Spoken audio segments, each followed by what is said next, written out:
നമസ്തേ, പുത്തമ്പള്ളിയിലേക്ക് എല്ലാ പ്രിയ പ്രേക്ഷകർക്കും സ്വാഗതം. ഞാൻ അനു സുരജ്. ഞാൻ രോഹിണി മഹേഷ്. നമുക്ക് ആദ്യം തലക്കെട്ടുകൾ കഴിഞ്ഞതിന് ശേഷം വിശദമായ വാർത്തകളിലേക്ക് എത്താം. പ്രധാന വാർത്തകൾ. വിവാദങ്ങൾക്കിടെ ADGP ഇന്നു മുതൽ അവധിയിൽ. തീരുമാനം മുഖ്യമന്ത്രിയുമായി നടത്തിയ കൂടിക്കാഴ്ചയ്ക്ക് ശേഷം വ്യക്തിപരമായ ആവശ്യങ്ങൾക്കാണ് അവധിയെന്ന് MR അജിത് കുമാർ.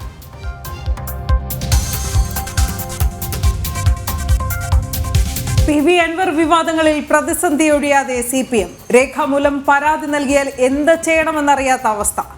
അൻവറിന്റെ ആരോപണങ്ങൾ ഗൗരവമെന്നും വിലയിരുത്തൽ.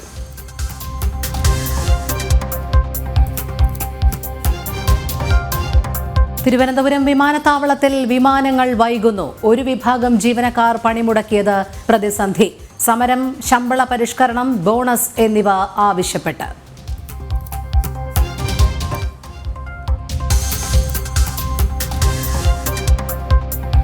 ഗുരുവായൂർ ക്ഷേത്രത്തിൽ റെക്കോർഡ് വിവാഹം. ഇന്ന് നടക്കുന്നത് 356 കല്യാണങ്ങൾ. 6 കല്യാണ മണ്ഡപങ്ങളിലും ഒരേ സമയം ചടങ്ങുകൾ.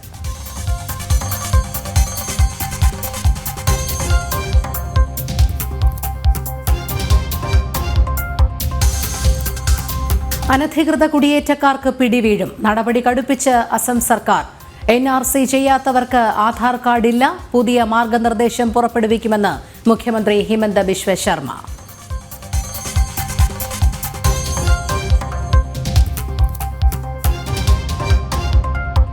സംസ്ഥാനത്ത് വീണ്ടും മഴ ശക്തമാകും. ഇന്ന് 6 ജില്ലകൾക്ക് യെല്ലോ അലർട്ട്. മഴയ്ക്ക് കാരണം വടക്കൻ ബംഗാൾ ഉൾക്കടലിലെ ന്യൂനമർദ്ദം തീവ്രമായത്.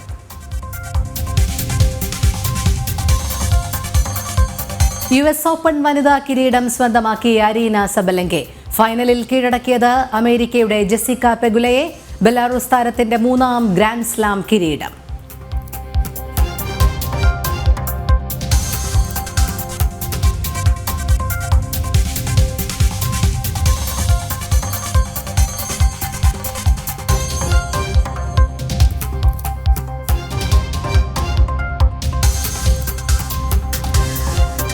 ഗുരുവായൂരിൽ കല്യാണ മേളം ഇങ്ങനെ കയറുകയാണ്. റെക്കോർഡ് വിവാഹങ്ങൾ. അത് ഈ എല്ലാ കല്യാണ മണ്ഡപവും ഇന്ന് വലിയ തിരക്കിലായിരിക്കും. ഒരേ സമയം തന്നെ 6 കല്യാണ മണ്ഡപങ്ങളിലാണ്. എന്തായാലും 356 കല്യാണം എന്ന് പറയുമ്പോൾ തന്നെ നമുക്കത് ഊഹിക്കാവുന്നേ ഉള്ളൂ. ഇന്ന് 1 മണിക്കൂർ നേരത്തെ തന്നെ അതുകൊണ്ട് വിവാഹ ചടങ്ങുകളൊക്കെ അവിടെ ആരംഭിച്ചു. സാധാരണ 5 മണിക്കാണെങ്കിൽ ഇന്ന് 4 മണി മുതൽ പെർമിഷൻ. അത് ശരി. എന്തായാലും വരിവരിയായി നിൽക്കുന്ന വധൂവരന്മാരുടെ ഒരു മനോഹരമായ കാഴ്ച തന്നെയായിരിക്കും അവിടെ നിന്ന് കാണാൻ കഴിയുക. നിയന്ത്രണങ്ങളും ഉണ്ടാവും സ്വാഭാവികമായി. നമുക്ക് അവിടെ നിന്നുള്ള കാഴ്ചകൾ, വിശേഷങ്ങളൊന്ന് ഒക്കെ കാണാം. കാരണം ഇന്നലെ വൈകിട്ട് വരെയാണ് ഈ 356 വിവാഹങ്ങൾ എന്നത് ബുക്ക് ചെയ്തിരുന്നത്. ഇന്ന് ബുക്കിംഗ് ഉണ്ടാകില്ല എന്നാണ് മനസ്സിലാക്കാൻ കഴിയുന്നത്. എന്തായാലും നമുക്ക് നോക്കാം. മിഥുൻ മുരളി നമ്മളോടൊപ്പം ഗുരുവായൂരിൽ നിന്ന് ചേരുന്നുണ്ട്. മിഥുൻ, നമസ്തേ, ഗുഡ് മോർണിംഗ്. എന്തായാലും കല്യാണ മേളം ഇങ്ങനെ തകൃതിയായി നടക്കുകയാണ് ഗുരുവായൂരിൽ എന്ന് മനസ്സിലാക്കുന്നു.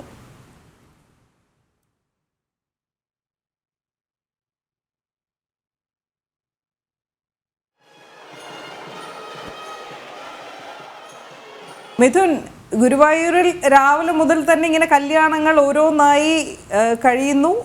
അതിന്റെ ദൃശ്യങ്ങൾ നമ്മൾ നേരത്തെ കണ്ടിരുന്നു. എന്തായാലും 356 എന്ന സംഖ്യ തന്നെയാണോ ഇപ്പോഴും ബുക്കിംഗ്?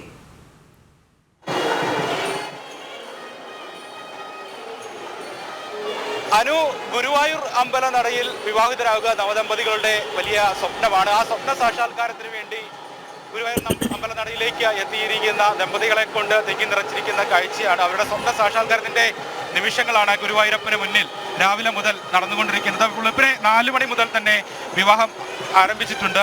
സാധാരണഗതിയിൽ 5 മണി മുതലാണ് ഗുരുവായൂരിൽ വിവാഹങ്ങൾ നടക്കുന്ന. 1 മണിക്കൂർ മുൻപേ 4 മണി മുതൽ തന്നെ വിവാഹങ്ങൾ ആരംഭിച്ചിട്ടുണ്ട്. ചിങ്ങമാസത്തിലെ ഏറ്റവും മുഹൂർത്തങ്ങളുള്ള ഒരു ദിവസമാണ് ഇന്ന്. അതുകൊണ്ട് തന്നെ ഒരുപാട് ബുക്കിങ്ങുകൾ ഉണ്ടാകുന്നു. ഇന്നലെ വൈകിട്ട് വരെ 354 വിവാഹങ്ങളാണ് രജിസ്റ്റർ ചെയ്തിരിക്കുന്നത്. ആ കണക്ക് മാറാനുള്ള ഒരു സാധ്യതയുമുണ്ട്. ഇനിയുള്ള മണിക്കൂറുകളിൽ എത്ര വിവാഹങ്ങളാണ് ഇന്നലെ വൈകുന്നേരത്തിന് ശേഷം രജിസ്റ്റർ ചെയ്തിരിക്കുന്നത് എന്നതിനെ സംബന്ധിച്ചിട്ടുള്ള കണക്കുകൾ പിന്നീടായിരിക്കും ഉണ്ടാകും. അപ്പോൾ വിവാഹങ്ങളുടെ എണ്ണം ഇനിയും കൂടാനുള്ള ഒരു സാധ്യതയുണ്ട്. ഈ അഭൂതപൂർവമായിട്ടുള്ള ഒരു തിരക്ക് കണക്കിലെടുത്തുകൊണ്ട് 24 ആളുകൾ അടങ്ങുന്ന ഒരു സംഘത്തിന് മാത്രമാണ് ഈ മേൽപ്പത്തൂർ ഓഡിറ്റോറിയത്തിലേക്ക് കടന്നു വരുന്നതിനുള്ള അനുവാദം ഉള്ളൂ. ക്ഷേത്രത്തിനകത്തും പതിവ് പ്രദക്ഷിണവും ഒപ്പം തന്നെ അടിപ്രദക്ഷിണം, ശയനപ്രദക്ഷിണം അടക്കമുള്ള ചടങ്ങുകളും ഇന്ന് ഒഴിവാക്കിയിട്ടുണ്ട്. തിക്കും തിരക്കുമാണ് നവദമ്പതികളെ കൊണ്ട് തിങ്ങി നിറഞ്ഞിരിക്കുകയാണ്. നവദമ്പതികളെ തട്ടി മുട്ടി മുന്നോട്ട് നീങ്ങാൻ കഴിയാത്ത അവസ്ഥയാണ്. സന്തോഷത്തിന്റെ നിമിഷമാണ്. നേരത്തെ പറഞ്ഞതുപോലെ തന്നെ എല്ലാ ആളുകളുടെയും നവദമ്പതികളുടെയും ഒക്കെ ഏറെക്കാലത്തെ ആഗ്രഹമാണ് ഗുരുവായൂരപ്പന് മുന്നിൽ, ഗുരുവായൂർ അമ്പല നടയ്ക്ക് മുന്നിൽ വിവാഹിതരാവുക എന്നുള്ള ഒരു സ്വപ്നം. ആ ആഗ്രഹ പൂർത്തീകരണത്തിന്റെ ദൃശ്യങ്ങളാണ്, ആ ദമ്പതികളുടെ ദൃശ്യങ്ങളാണ് നമ്മൾ ഇപ്പോൾ കണ്ടുകൊണ്ടിരിക്കുന്നത്.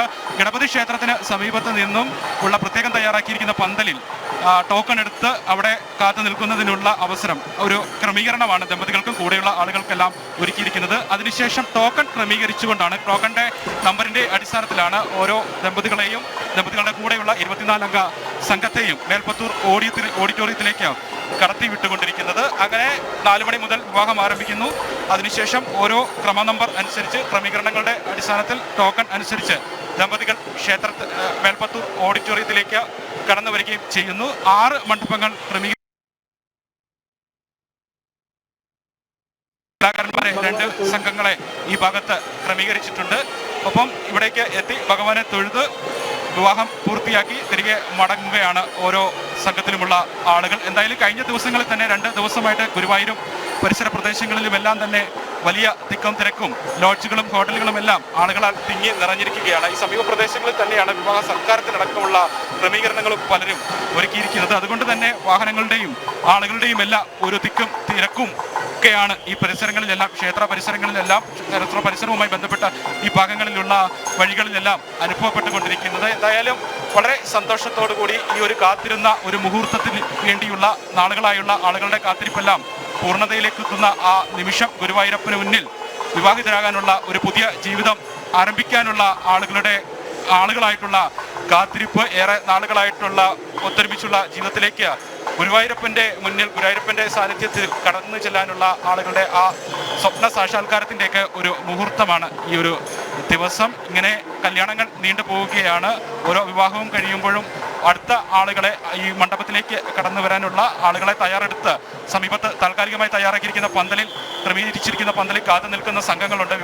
ദമ്പതികൾ ആകാൻ വേണ്ടി കാത്തിരിക്കുന്ന ആളുകളുണ്ട്. അവരെ ഇവിടേക്ക് കടത്തി വിട്ടുകൊണ്ടിരിക്കുകയാണ്. ഇപ്പോൾ വിവാഹിതരായ ആളുകൾ, ദമ്പതികൾ മണ്ഡപത്തിൽ നിന്ന് പുറത്തേക്ക് ഇറങ്ങുന്ന ആ ദൃശ്യങ്ങളാണ് നമ്മളിപ്പോൾ. അതെ മിഥുൻ, എന്തായാലും നവദമ്പതികളെ കൊണ്ട് നിറഞ്ഞിരിക്കുകയാണ് ഗുരുവായൂർ അമ്പല നടയും പരിസരങ്ങളും ഒക്കെ. അതിരാവിലെ തന്നെ മുഹൂർത്തം ആരംഭിച്ചപ്പോൾ മുതൽ തന്നെ വിവാഹങ്ങൾ നടക്കുകയാണ്. അതിന് ശേഷം വരിവരിയായി നിൽക്കുന്നു. ഫോട്ടോഷൂട്ടിനായിട്ടുള്ള ഒരുക്കങ്ങളുണ്ട്. താലി കെട്ടിയതിന് ശേഷം എന്തായാലും വളരെ മനോഹരമായ ദൃശ്യങ്ങൾക്ക് തന്നെയാണല്ലേ മിഥുൻ അവിടെ നിന്നും സാക്ഷ്യം വഹിക്കാൻ കഴിയുന്നത്.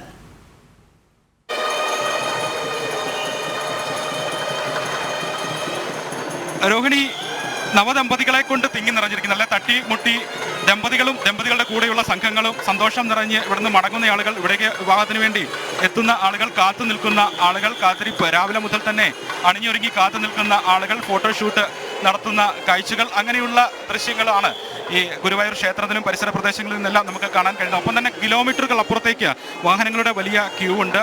വലിയ ഗതാഗത തടസ്സം പലയിടത്തും നേരിടുന്നുണ്ട്. പാർക്കിംഗ് സംബന്ധമായിട്ടുള്ള സൗകര്യങ്ങളൊക്കെ പലയിടത്തും ക്രമീകരിച്ചിട്ടുണ്ട്. ആ ക്രമീകരിച്ചിരിക്കുന്ന പാർക്കിംഗ് സൗകര്യമുള്ള സ്ഥലങ്ങളിലേക്കൊക്കെ പോയി കൃത്യമായി തന്നെ വാഹനങ്ങൾ പാർക്ക് ചെയ്ത് ഇവിടേക്ക് ആളുകൾ എത്തുന്നതിൻ്റെ ഒരു തിക്കും തിരക്കുമെല്ലാം സമീപ പ്രദേശങ്ങളിലെല്ലാം വിവിധ ഭാഗങ്ങളിലെല്ലാം അനുഭവപ്പെടുന്നുണ്ട്. എന്തായാലും അത്തരത്തിലുള്ള ദൃശ്യങ്ങൾ മാത്രമാണ്, സന്തോഷകരമായ ദൃശ്യങ്ങൾ മാത്രമാണ് നമുക്ക് കാണാൻ കഴിയുന്നത്. നേരത്തെ ഞാൻ പറഞ്ഞതുപോലെ ഒരു വലിയ സ്വപ്നമാണ് പലരുടെയും ഗുരുവായൂരപ്പന് മുന്നിൽ വിവാഹിതരാവുക എന്നുള്ളത്. ഏറെ നാളുകളായിട്ട് കാത്തു നിൽക്കുന്ന ആ സ്വപ്നത്തിൻ്റെ ഒരു പൂർത്തീകരണമാണ് ഇന്ന് ഇവിടെ നടക്കുന്നത്. ആ ശുഭമുഹൂർത്തം ഇന്ന് കൂടുതലായി ഉള്ള ഒരു ദിവസമായി ചിങ്ങമാസത്തിലെ ഈ നാൾ മാറിയപ്പോൾ ആ ഒരു ദിവസത്തിന് വേണ്ടിയുള്ള നാളുകളായുള്ള കാത്തിരിപ്പിൻ്റെ ഒരു സ്വപ്ന സാക്ഷാത്കാരം ഒക്കെയായി ഈ ദിവസം മാറുകയാണ്. എന്തായാലും ഇനിയും വിവാഹങ്ങൾ ഒരുപാട് നടക്കാനുണ്ട്. 4 മണി മുതൽ തുടങ്ങിയതാണ്, ഇപ്പോൾ 3 മണിക്കൂർ പിന്നിട്ടിരിക്കുന്നു. 254 വിവാഹങ്ങൾ ഇന്നലെ വരെ മാത്രം രജിസ്റ്റർ ചെയ്തിരിക്കുന്നു. അതിൻ്റെ കണക്ക് ഇനിയും കൂടാനുള്ള സാധ്യത. 354 വിവാഹങ്ങൾ ഇന്നലെ വൈകിട്ട് വരെ രജിസ്റ്റർ ചെയ്തിരിക്കുന്നു. അതിൻ്റെ എണ്ണം കൂടാനുള്ള സാധ്യത അത് എത്ര വിവാഹങ്ങളാണ് ഇതിനുശേഷം രജിസ്റ്റർ ചെയ്തിരിക്കുന്നത്, ഇനി ഉണ്ടാവുക എന്നുള്ള കാര്യങ്ങളിലൊക്കെ കൃത്യമായി ദേവസ്വം വകുപ്പിൽ നിന്ന് പിന്നീടായിരിക്കും ആ ഒരു എണ്ണം സംബന്ധിച്ചിട്ടുള്ള കണക്കൊക്കെ ഉണ്ടാവുക. എന്തായാലും വളരെ വിപുലമായ രീതിയിൽ തന്നെ 6 മണ്ഡപങ്ങൾ, സാധാരണഗതിയിൽ 4 മണ്ഡപങ്ങൾ, അതിന് കൂടാതെ 2 മണ്ഡപങ്ങൾ കൂടി പ്രത്യേകം തയ്യാറാക്കിയിരിക്കുന്നു. പുഷ്പാലങ്കാരമായിട്ടുള്ള ആ മണ്ഡപങ്ങൾ പ്രത്യേകം സജ്ജമാക്കിയിരിക്കുന്നു. നാദസ്വര വാദ്യ മേളക്കാരുണ്ട്, അവരുടെ പ്രത്യേക സംഘത്തെ നിയോഗിച്ചിട്ടുണ്ട്. ഇതിനു വേണ്ടി ആചാര്യന്മാരായിട്ടുള്ള കോയിമക്കാരെ ഓരോ മണ്ഡപത്തിലും പ്രത്യേകം ദേവസ്വം ബോർഡ് തയ്യാറാക്കിയിട്ടുണ്ട്. അവരുടെ മേൽനോട്ടത്തിൽ, ആ കോയിമക്കാരുടെ മേൽനോട്ടത്തിൽ വിവാഹങ്ങളെല്ലാം മംഗളമായി തന്നെ നടന്നുകൊണ്ടിരിക്കുന്നു. 24 അംഗ സംഘം, ഫോട്ടോഗ്രാഫർമാരടക്കം 24 അംഗ സംഘത്തിന് മാത്രമാണ് ഈ മേൽപ്പത്തൂർ ഓഡിറ്റോറിയത്തിന് ഉള്ളിലേക്ക് ടോക്കൺ നമ്പർ പ്രകാരം പ്രവേശനം അനുവദിച്ചിരിക്കുന്നത്. അവരെ അവിടേക്ക് കടത്തിവിട്ടുകൊണ്ട് ഇരിക്കുന്നു. തൊട്ട് പുറകിലുള്ള വശത്ത് പ്രത്യേകം തയ്യാറാക്കിയ പന്തലിൽ നേരത്തെ പറഞ്ഞതുപോലെ വധൂവരന്മാർ കാത്തിരിക്കുകയാണ്, അണിഞ്ഞൊരുങ്ങി കാത്തിരിക്കുകയാണ് ആ ശുഭ മുഹൂർത്തം, ആ ശുഭ സമയത്തിന് വേണ്ടി. അതിനുവേണ്ടിയുള്ള മണിക്കൂറുകളായിട്ടുള്ള രാവിലെ മുതൽ തന്നെ തയ്യാറായി നിൽക്കുന്ന വധൂവരന്മാർ ഒരു വശത്ത് ഉണ്ട്. വിവാഹം കഴിഞ്ഞ് ഫോട്ടോഷൂട്ടും മറ്റു കാര്യങ്ങളുമൊക്കെയായി മുന്നോട്ട് പോകുന്ന വധൂവരന്മാരും സംഘവും മറ്റൊരു ഭാഗത്തുണ്ട്. എന്തായാലും വളരെ വേഗത്തിൽ തന്നെ വധൂവരന്മാരെ വിവാഹം കഴിഞ്ഞതിന് ശേഷം, തൊഴുതു കഴിഞ്ഞതിന് ശേഷം ഭഗവാന്റെ അനുഗ്രഹം നേടി പുറത്തേക്ക് കടത്തിവിടുന്നതിനുള്ള ക്രമീകരണങ്ങളും സുരക്ഷാ ക്രമീകരണം ഒരുക്കുന്നവരുടെ ഭാഗത്തു നിന്ന് ഉണ്ടാകുന്നുണ്ട്. കാരണം അഭൂതപൂർവമായിട്ടുള്ള ജനത്തിരക്കാണ് ഗുരുവായൂരിൽ അനുഭവപ്പെടുന്നത്. ഈ വിവാഹത്തിന് എത്തിയവരോടൊപ്പം തന്നെ ഗുരുവായൂർ ക്ഷേത്രത്തിലേക്ക് ദർശനത്തിന് വേണ്ടി എത്തുന്ന ആളുകളുമുണ്ട്. അപ്പോൾ അഭൂതപൂർവമായിട്ടുള്ള വലിയ ഭക്തജനത്തിരക്ക് സാധാരണഗതിയിൽ തന്നെ ഗുരുവായൂരിൽ വലിയ ജനത്തിരക്കുള്ളതാണ്. അതിനോടൊപ്പം തന്നെ ഇത്രയും വലിയ വിവാഹം ഇവിടെ നടക്കുമ്പോൾ, വിവാഹ മാമാങ്കം നടക്കുമ്പോൾ ജനത്തിരക്ക് പതിവിലും കൂടുതൽ ഇരട്ടിയാകാനുള്ള സാധ്യത ഇന്ന് മുഴുവനുണ്ട്. അതുകൊണ്ട് തന്നെ ഉള്ളിലേക്ക് ആളുകളെ പ്രവേശിപ്പിക്കുന്നതിനൊക്കെ കൃത്യമായിട്ടുള്ള നിയന്ത്രണങ്ങൾ ഏർപ്പെടുത്തി അവരെ തൊഴുതതിന് ശേഷം ഈ വധുവരന്മാരെയും സംഘത്തെയും എത്രയും വേഗം തന്നെ പുറത്തേക്ക് കടത്തിവിടുന്നതിനുള്ള കാര്യങ്ങളും മുന്നോട്ട് നീങ്ങുന്നുണ്ട്. വിവാഹങ്ങളെല്ലാം വളരെ ഭംഗിയായി തന്നെ, വളരെ മനോഹരമായി തന്നെ അവരുടെ സ്വപ്ന സാക്ഷാത്കാരം പോലെ തന്നെ പൂർത്തിയായിക്കൊണ്ടിരിക്കുന്നു. അതിന്റെ സന്തോഷം എല്ലാവരുടെയും മുഖത്ത് കാണാനുണ്ട്. തീർച്ചയായും എന്തായാലും സന്തോഷമുള്ള കാഴ്ചകളിലൂടെയാണ് നമ്മൾ ഇന്ന് പുത്തൻപുലരിയും ആരംഭിച്ചിരിക്കുന്നത്. ഇതിന് മുൻപുള്ള റെക്കോർഡ് എന്ന് പറയുന്നത് 227 എന്നതാണ് ഒരു ദിവസം നടന്ന കല്യാണങ്ങളുടെ സംഖ്യ. അത് പക്ഷേ ഇന്ന് അത് 340 ഒക്കെ കടന്ന് ഇങ്ങനെ പൊക്കോണ്ടേയിരിക്കുന്നു. 356 എത്തി നിൽക്കുക എന്ന് പറയുന്നത് തന്നെ അല്ലേ? മിഥുൻ മുരളി പറഞ്ഞ പോലെ തന്നെ ഈ വധൂവരന്മാർ ഒരുപാടുണ്ടെന്നല്ല, തട്ടിമുട്ടി നടക്കാൻ വയ്യ എന്നാണ്. എന്തായാലും അവിടെ നിന്നുള്ള കാഴ്ചകൾ വളരെ മനോഹരം തന്നെയാണ്. മിഥുൻ മുരളിയാണ് അവിടെ നിന്നും ഗുരുവായൂർ അമ്പലനടയിൽ നിന്നും വിശേഷങ്ങളൊക്കെ പങ്കുവെച്ചുകൊണ്ടിരുന്നത്. ഇനിയും ധാരാളം കല്യാണങ്ങൾ നടക്കാനുള്ള തിരക്കിൽ തന്നെയാണ് അവിടെ. തീർച്ചയായും എന്തായാലും എല്ലാ വധൂവരന്മാർക്കും ടിവിയുടെ വക ആശംസകൾ, മംഗളാശംസകൾ കൂടി നേരുന്നു. നമ്മൾ പോലും തത്സമയ ദൃശ്യങ്ങൾ നൽകില്ലേ? എല്ലാ ദൃശ്യമാധ്യമങ്ങളിലൂടെയും ഇന്ന് ഈ വിവാഹിതരാകുന്നവരുടെ ദൃശ്യങ്ങളും ഇങ്ങനെ വരും മണിക്കൂറുകളിലും ഉണ്ടാവും. ഇതെല്ലാം ശരി, നമുക്കിനി അല്പം ഗൗരവമുള്ള ഒരു മറ്റൊരു വാർത്തയിലേക്ക് എത്തേണ്ടതുണ്ട്. അതെ, തിരുവനന്തപുരം വിമാനത്താവളത്തിൽ വിമാനങ്ങൾ വൈകുകയാണ്. അത് ശമ്പള പരിഷ്കരണവും ബോണസും ആവശ്യപ്പെട്ട ഒരു വിഭാഗം ജീവനക്കാർ പണിമുടക്കിലേക്ക് നീങ്ങിയതാണ് അതിന് കാരണം. എയർ ഇന്ത്യ സാറ്റ്സിലെ കരാർ തൊഴിലാളികളാണ് പണിമുടക്കുന്നത്. ഗ്രൗണ്ട് ഹാൻഡ്ലിംഗ് ഏജൻസിയിലെ ഒരു വിഭാഗം ജീവനക്കാരാണ് സമരത്തിലുള്ളത്. സംയുക്ത തൊഴിലാളി യൂണിയനുകളുടെ നേതൃത്വത്തിലാണ് പണിമുടക്ക് വിമാന സർവീസുകളെ ബാധിച്ചു എന്ന് തന്നെയാണ് മനസ്സിലാക്കേണ്ടത്. രശ്മി കാർത്തിക ചേരുന്നു. രശ്മി, ഏതു രീതിയിലാണ് നിലവിൽ തിരുവനന്തപുരം വിമാനത്താവളത്തിൽ ഈ സമരം ബാധിച്ചിരിക്കുന്നത്?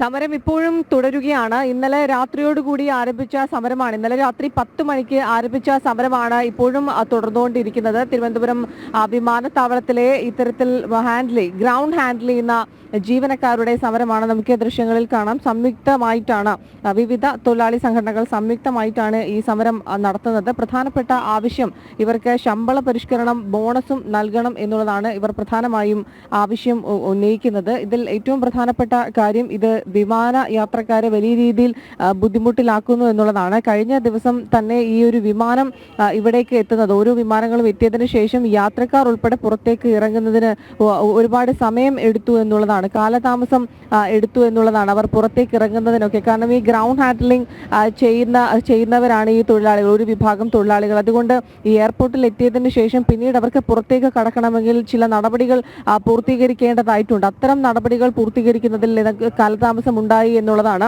നിരവധി പേരുടെ പ്രതികരണം കഴിഞ്ഞ ദിവസം രാത്രിയിൽ ഈ യാത്രക്കാരുടെ തേടിയിരുന്നു. അവർ പറയുന്നത് ഒരു 10 മിനിറ്റ് വൈകും എന്നുള്ളതാണ് യാത്രക്കാരോട് അറിയിച്ചിരുന്ന ഒരു കാര്യം. പക്ഷേ പല വിമാനങ്ങളും ഇറങ്ങിയതിനു ശേഷം ഒരു 45 മിനിറ്റ് 1 മണിക്കൂറോളം ഈ യാത്രക്കാർ കാത്തു നിൽക്കേണ്ട ഒരു സാഹചര്യം ഉണ്ടായി. ഇതിൽ കുഞ്ഞു കുട്ടികൾ, അതായത് കുഞ്ഞുങ്ങളുമായി എത്തിയവർ ഉൾപ്പെടെ ഉണ്ട്. അവർക്കൊക്കെ തന്നെ ഇത്രത്തോളം മണിക്കൂറുകൾ ഈ യാത്ര കഴിഞ്ഞതിന് ശേഷം ഈ കാത്തു നിൽക്കേണ്ട ഒരു സാഹചര്യമായിരുന്നു ഉണ്ടായത്. ഏതായാലും ഇത്തരത്തിൽ ഈ യാത്രക്കാർക്ക് പുറത്തേക്ക് ഇറങ്ങുന്നതിനുള്ള ബുദ്ധിമുട്ടൊക്കെ ഈ സമരം കാരണം ഉണ്ടാകുന്നുണ്ട്. ഇന്നലെ രാത്രി 10 മണി മുതൽ ആരംഭിച്ചതാണ് വേതനവും ബോണസും നിഷേധിക്കുന്ന എയർ ഇന്ത്യ സാറ്റ്സ് മാനേജ്മെന്റിനെതിരെ തൊഴിലാളി വിരുദ്ധ നടപടിക്കെതിരെയാണ് എയർപോർട്ടിലെ ഈ തൊഴിലാളികൾ പണിമുടക്കുന്നത്. പണിമുടക്ക് അനിശ്ചിത കാലത്തേക്ക് തുടരും എന്നുള്ളതും ഈ ജീവനക്കാർ അറിയിച്ചിട്ടുണ്ട്.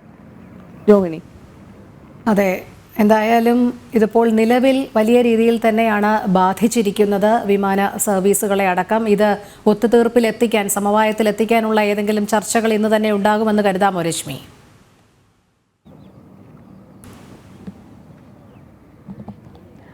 അത്തരത്തിലുള്ള ചർച്ചകൾ ഉണ്ടാകും എന്നുള്ള അറിയിപ്പൊന്നും തന്നെ ലഭിച്ചിട്ടില്ല. കാരണം ഇവരെ എപ്പോഴാണോ ഈ ഒരു നടപടിയിലേക്ക്, അതായത് ഇവർക്ക് ശമ്പളവും വേതനവും ഉൾപ്പെടെയുള്ള പരിഷ്കാരങ്ങൾ നടപ്പിലാക്കുക, അതുവരെയും ഈ സമരം തുടരും എന്നുള്ളതാണ് ഈ തൊഴിലാളി സംഘടനകൾ ഒന്നാകെ അറിയിച്ചിരിക്കുന്ന ഒരു കാര്യം. നമുക്ക് അവരോട് തന്നെ ചോദിക്കാം, എന്താണ് നിങ്ങളുടെ പ്രധാനപ്പെട്ട ആവശ്യം? നമ്മൾ ശമ്പള പരിഷ്കരണം, അതേപോലെ തന്നെ ബോണസ്, അങ്ങനത്തെ കാര്യങ്ങൾ. ഒരു സമരം തുടരാനാണോ തീരുമാനം? തുടരാൻ. നമ്മൾ ഒത്തുതീർപ്പായില്ലെങ്കിൽ സമരത്തിലോട്ട് പോകാനാണ് നമ്മൾ തൊഴിലാളികളെല്ലാം തീരുമാനിച്ചിരിക്കുന്നത്. ഈ ശമ്പള ആവശ്യം നിങ്ങൾ കുറെ കാലമായി ഉന്നയിക്കുന്നുണ്ട്. ഇപ്പം ഏകദേശം 2 വർഷത്തിന് ശേഷമുള്ള ശമ്പള ചർച്ച ഇതാണ്. അപ്പം നമ്മൾ അത് ഉന്നയിച്ചുകൊണ്ട് ഇരിക്കുന്നു. അപ്പം അതിൽ കമ്പനി ഒത്തുതീർപ്പ് ഇല്ല ഒരു രീതിയിലാണ്. നിങ്ങളുടെ പ്രധാനപ്പെട്ട ആവശ്യം ഈ ശമ്പളവും ബോണസും തന്നെയാണ്? അതെ, വേതന വർധനവും ബോണസുമാണ് മെയിൻ വിഷയം, തൊഴിലാളികളുടെ എല്ലാ വിഷയം. ഈ ഒരു ഇന്ന് തന്നെ എന്തെങ്കിലും ചർച്ചയ്ക്ക് എന്തെങ്കിലും വിളിക്കുമോ, അങ്ങനെ എന്തെങ്കിലും ഒരു അറിയിപ്പ് ലഭിക്കും? വേജ് റിവിഷനുമായിട്ട് ബന്ധപ്പെട്ട് 5 മാസമായിട്ട് കണ്ടിന്യൂസ് ആയിട്ട് ചർച്ച നടന്നുകൊണ്ടിരിക്കുകയാണ്. റീജിയണൽ ലേബർ ഓഫീസർ സെൻട്രൽ അദ്ദേഹത്തിന് മുമ്പിലാണ് ചർച്ച നടന്നുകൊണ്ടിരിക്കുന്നത്. ഈ ബോണസ് ചർച്ചയും അവിടെ തന്നെയാണ് നടക്കുന്നത്. 5 മാസമായിട്ട് ചർച്ച നടക്കുകയാണ്. ഇപ്പോഴും ചർച്ച നടക്കുന്നുണ്ട്. ഈ സമരം പ്രഖ്യാപിച്ചത് ഇന്നലെ രാത്രി 9 മണിക്ക് ശേഷമാണ് സമരം ആരംഭിച്ചത്. അപ്പോഴും അന്ന് ആ സമയം മുതൽ ഈ സമയം വരെ കമ്പനിയോട് ചർച്ച നടന്നുകൊണ്ടിരിക്കുകയാണ്. നിലവിൽ ഈ വേതനമാണ് എല്ലാം. ഇപ്പോൾ 5 മാസമായി വേതന ചർച്ച തുടങ്ങിയിട്ട്. അതിന് തീരുമാനം ഉണ്ടാക്കുക, ന്യായമായ വേതനം കിട്ടുക. 2 കൊല്ലത്തിലൊരിക്കലാണ്, 2-2.5 കൊല്ലത്തിലൊരിക്കലാണ് വേജ് റിവിഷൻ നടക്കുന്നത്. അപ്പോൾ ന്യായമായൊരു വർധനമാണ് ചോദിച്ചത്. 5 മാസമായിട്ടത് കണ്ടിന്യൂ നീണ്ടു പോകുന്നത് കൊണ്ടാണ് ഇങ്ങനെ ഒരു സാഹചര്യത്തിലോട്ട് തൊഴിലാളികൾ എത്തിയത്. റീജിയണൽ ലേബർ ഓഫീസിൻ്റെ ഫ്രണ്ടിലും ചർച്ച ഫെയിലൂർ ആകുന്നൊരു സാഹചര്യം ഉണ്ടായി. ഈ ഒരു കഴിഞ്ഞ കുറേ നാളുകളായി തന്നെ വേതനവും ശമ്പളവും ആവശ്യമായി ഉന്നയിച്ചുകൊണ്ട് ചർച്ച തുടരുകയാണെന്നുള്ളതാണ് ഇവർ പറയുന്ന ഒരു കാര്യം. പക്ഷേ ചർച്ച നടത്തുന്നതല്ലാതെ ഇവരുടെ ഈ ഒരു ശമ്പളമോ ബോണസോ ഒന്നും തന്നെ വർദ്ധിപ്പിച്ചിട്ടില്ല എന്നുള്ളത് പറയുന്നു. ഏതായാലും യാത്രക്കാർ വലിയ രീതിയിൽ ബുദ്ധിമുട്ടുന്നു എന്നുള്ളതും മറ്റൊരു വലിയ പ്രശ്നം തന്നെയാണ്. ഞാൻ നേരത്തെ ചൂണ്ടിക്കാണിച്ചതുപോലെ തന്നെ ഇവർ ഒരുപാട്, അതായത് ഇവരാണ് ഈ ഗ്രൗണ്ട് ഹാൻഡിൽ ചെയ്യുന്നവരുടെ, ഇവരുടെ ഒരു ജോലി കൂടി കൃത്യമായി നടന്നാൽ മാത്രമേ പുറത്തേക്ക് ഈ കൃത്യസമയത്ത് വിമാനം ഇറങ്ങിയതിനു ശേഷം ഈ അതിലെത്തുന്ന യാത്രക്കാർക്ക് പുറത്തേക്ക് വരാനൊക്കെ കഴിയുകയുള്ളൂ. ഇവർ ഒരു വിഭാഗം ജീവനക്കാർ ഇത്തരത്തിൽ പണിമുടക്കുന്നതോടുകൂടി മണിക്കൂറുകളോടെ 45 മണിക്കൂറുകളോളം ഈ വിമാനം ഇറങ്ങിയതിനു ശേഷം ആളുകൾ പുറത്തേക്ക് വരുന്നതിന് വേണ്ടി വെയിറ്റ് ചെയ്യേണ്ട ഒരു സാഹചര്യം ഒക്കെയുണ്ട്. അത് അകത്തോട്ട് പോകുന്നതിനാണെങ്കിൽ പോലും അത്തരത്തിലുള്ള പ്രതിസന്ധിയാണ് നേരിടുന്നത്. വലിയ രീതിയിലുള്ള ഒരു ബുദ്ധിമുട്ടിലേക്കാണ് കാര്യങ്ങൾ പോകുന്നത്. ഏതായാലും ഇന്നലെ രാത്രി 10 മണിക്ക് ആരംഭിച്ച സമരം ഇപ്പോഴും തുടരുകയാണ്. അനിശ്ചിതകാലത്തേക്ക് സമരം തുടരും എന്നുള്ളതാണ് തൊഴിലാളികൾ അറിയിച്ചിരിക്കുന്നത്. രോഹിണി. ശരി, തിരുവനന്തപുരം വിമാനത്താവളത്തിലെ ഗ്രൗണ്ട് ഹാൻഡ്ലിംഗ് തൊഴിലാളികളാണ് നിലവിൽ സംയുക്ത തൊഴിലാളി യൂണിയനുകളുടെ നേതൃത്വത്തിൽ പണിമുടക്ക് നടത്തുന്നത്. വിമാന സർവീസുകളെ പൂർണ്ണമായ രീതിയിലല്ലെങ്കിൽ പോലും ബാധിച്ചു തുടങ്ങിയിട്ടുണ്ട് എന്ന് തന്നെയാണ് രശ്മി കാർത്തിക. സർവീസുകൾ എന്നാലും വൈകുന്ന ഒരു കാഴ്ചയുണ്ട്. കാരണം ഗ്രൗണ്ട് ഹാൻഡ്ലിംഗ് ജീവനക്കാരാണ് അവിടെ ഏറ്റവും അധികം പങ്കുവയ്ക്കുന്നത്, വിമാനങ്ങൾ വരുമ്പോഴാണെങ്കിലും കയറുമ്പോഴാണെങ്കിലും. എന്തായാലും എത്രയും വേഗം പരാതി പരിഹരിക്കാൻ കഴിയുമെന്ന് തന്നെയാണ് പ്രതീക്ഷിക്കുന്നത്. കാരണം ഓണക്കാലമാണ്, അതുകൊണ്ട് അവധി ദിവസങ്ങൾ വരുന്നതുകൊണ്ട് നിരവധി യാത്രക്കാർ ഉള്ള ഒരു സമയം കൂടെയാണ്. അന്താരാഷ്ട്ര വിമാനത്താവളത്തിൽ നിന്നുള്ള തത്സമയ ദൃശ്യങ്ങൾ, വിശേഷങ്ങൾ നൽകിയത് രശ്മി കാർത്തിക.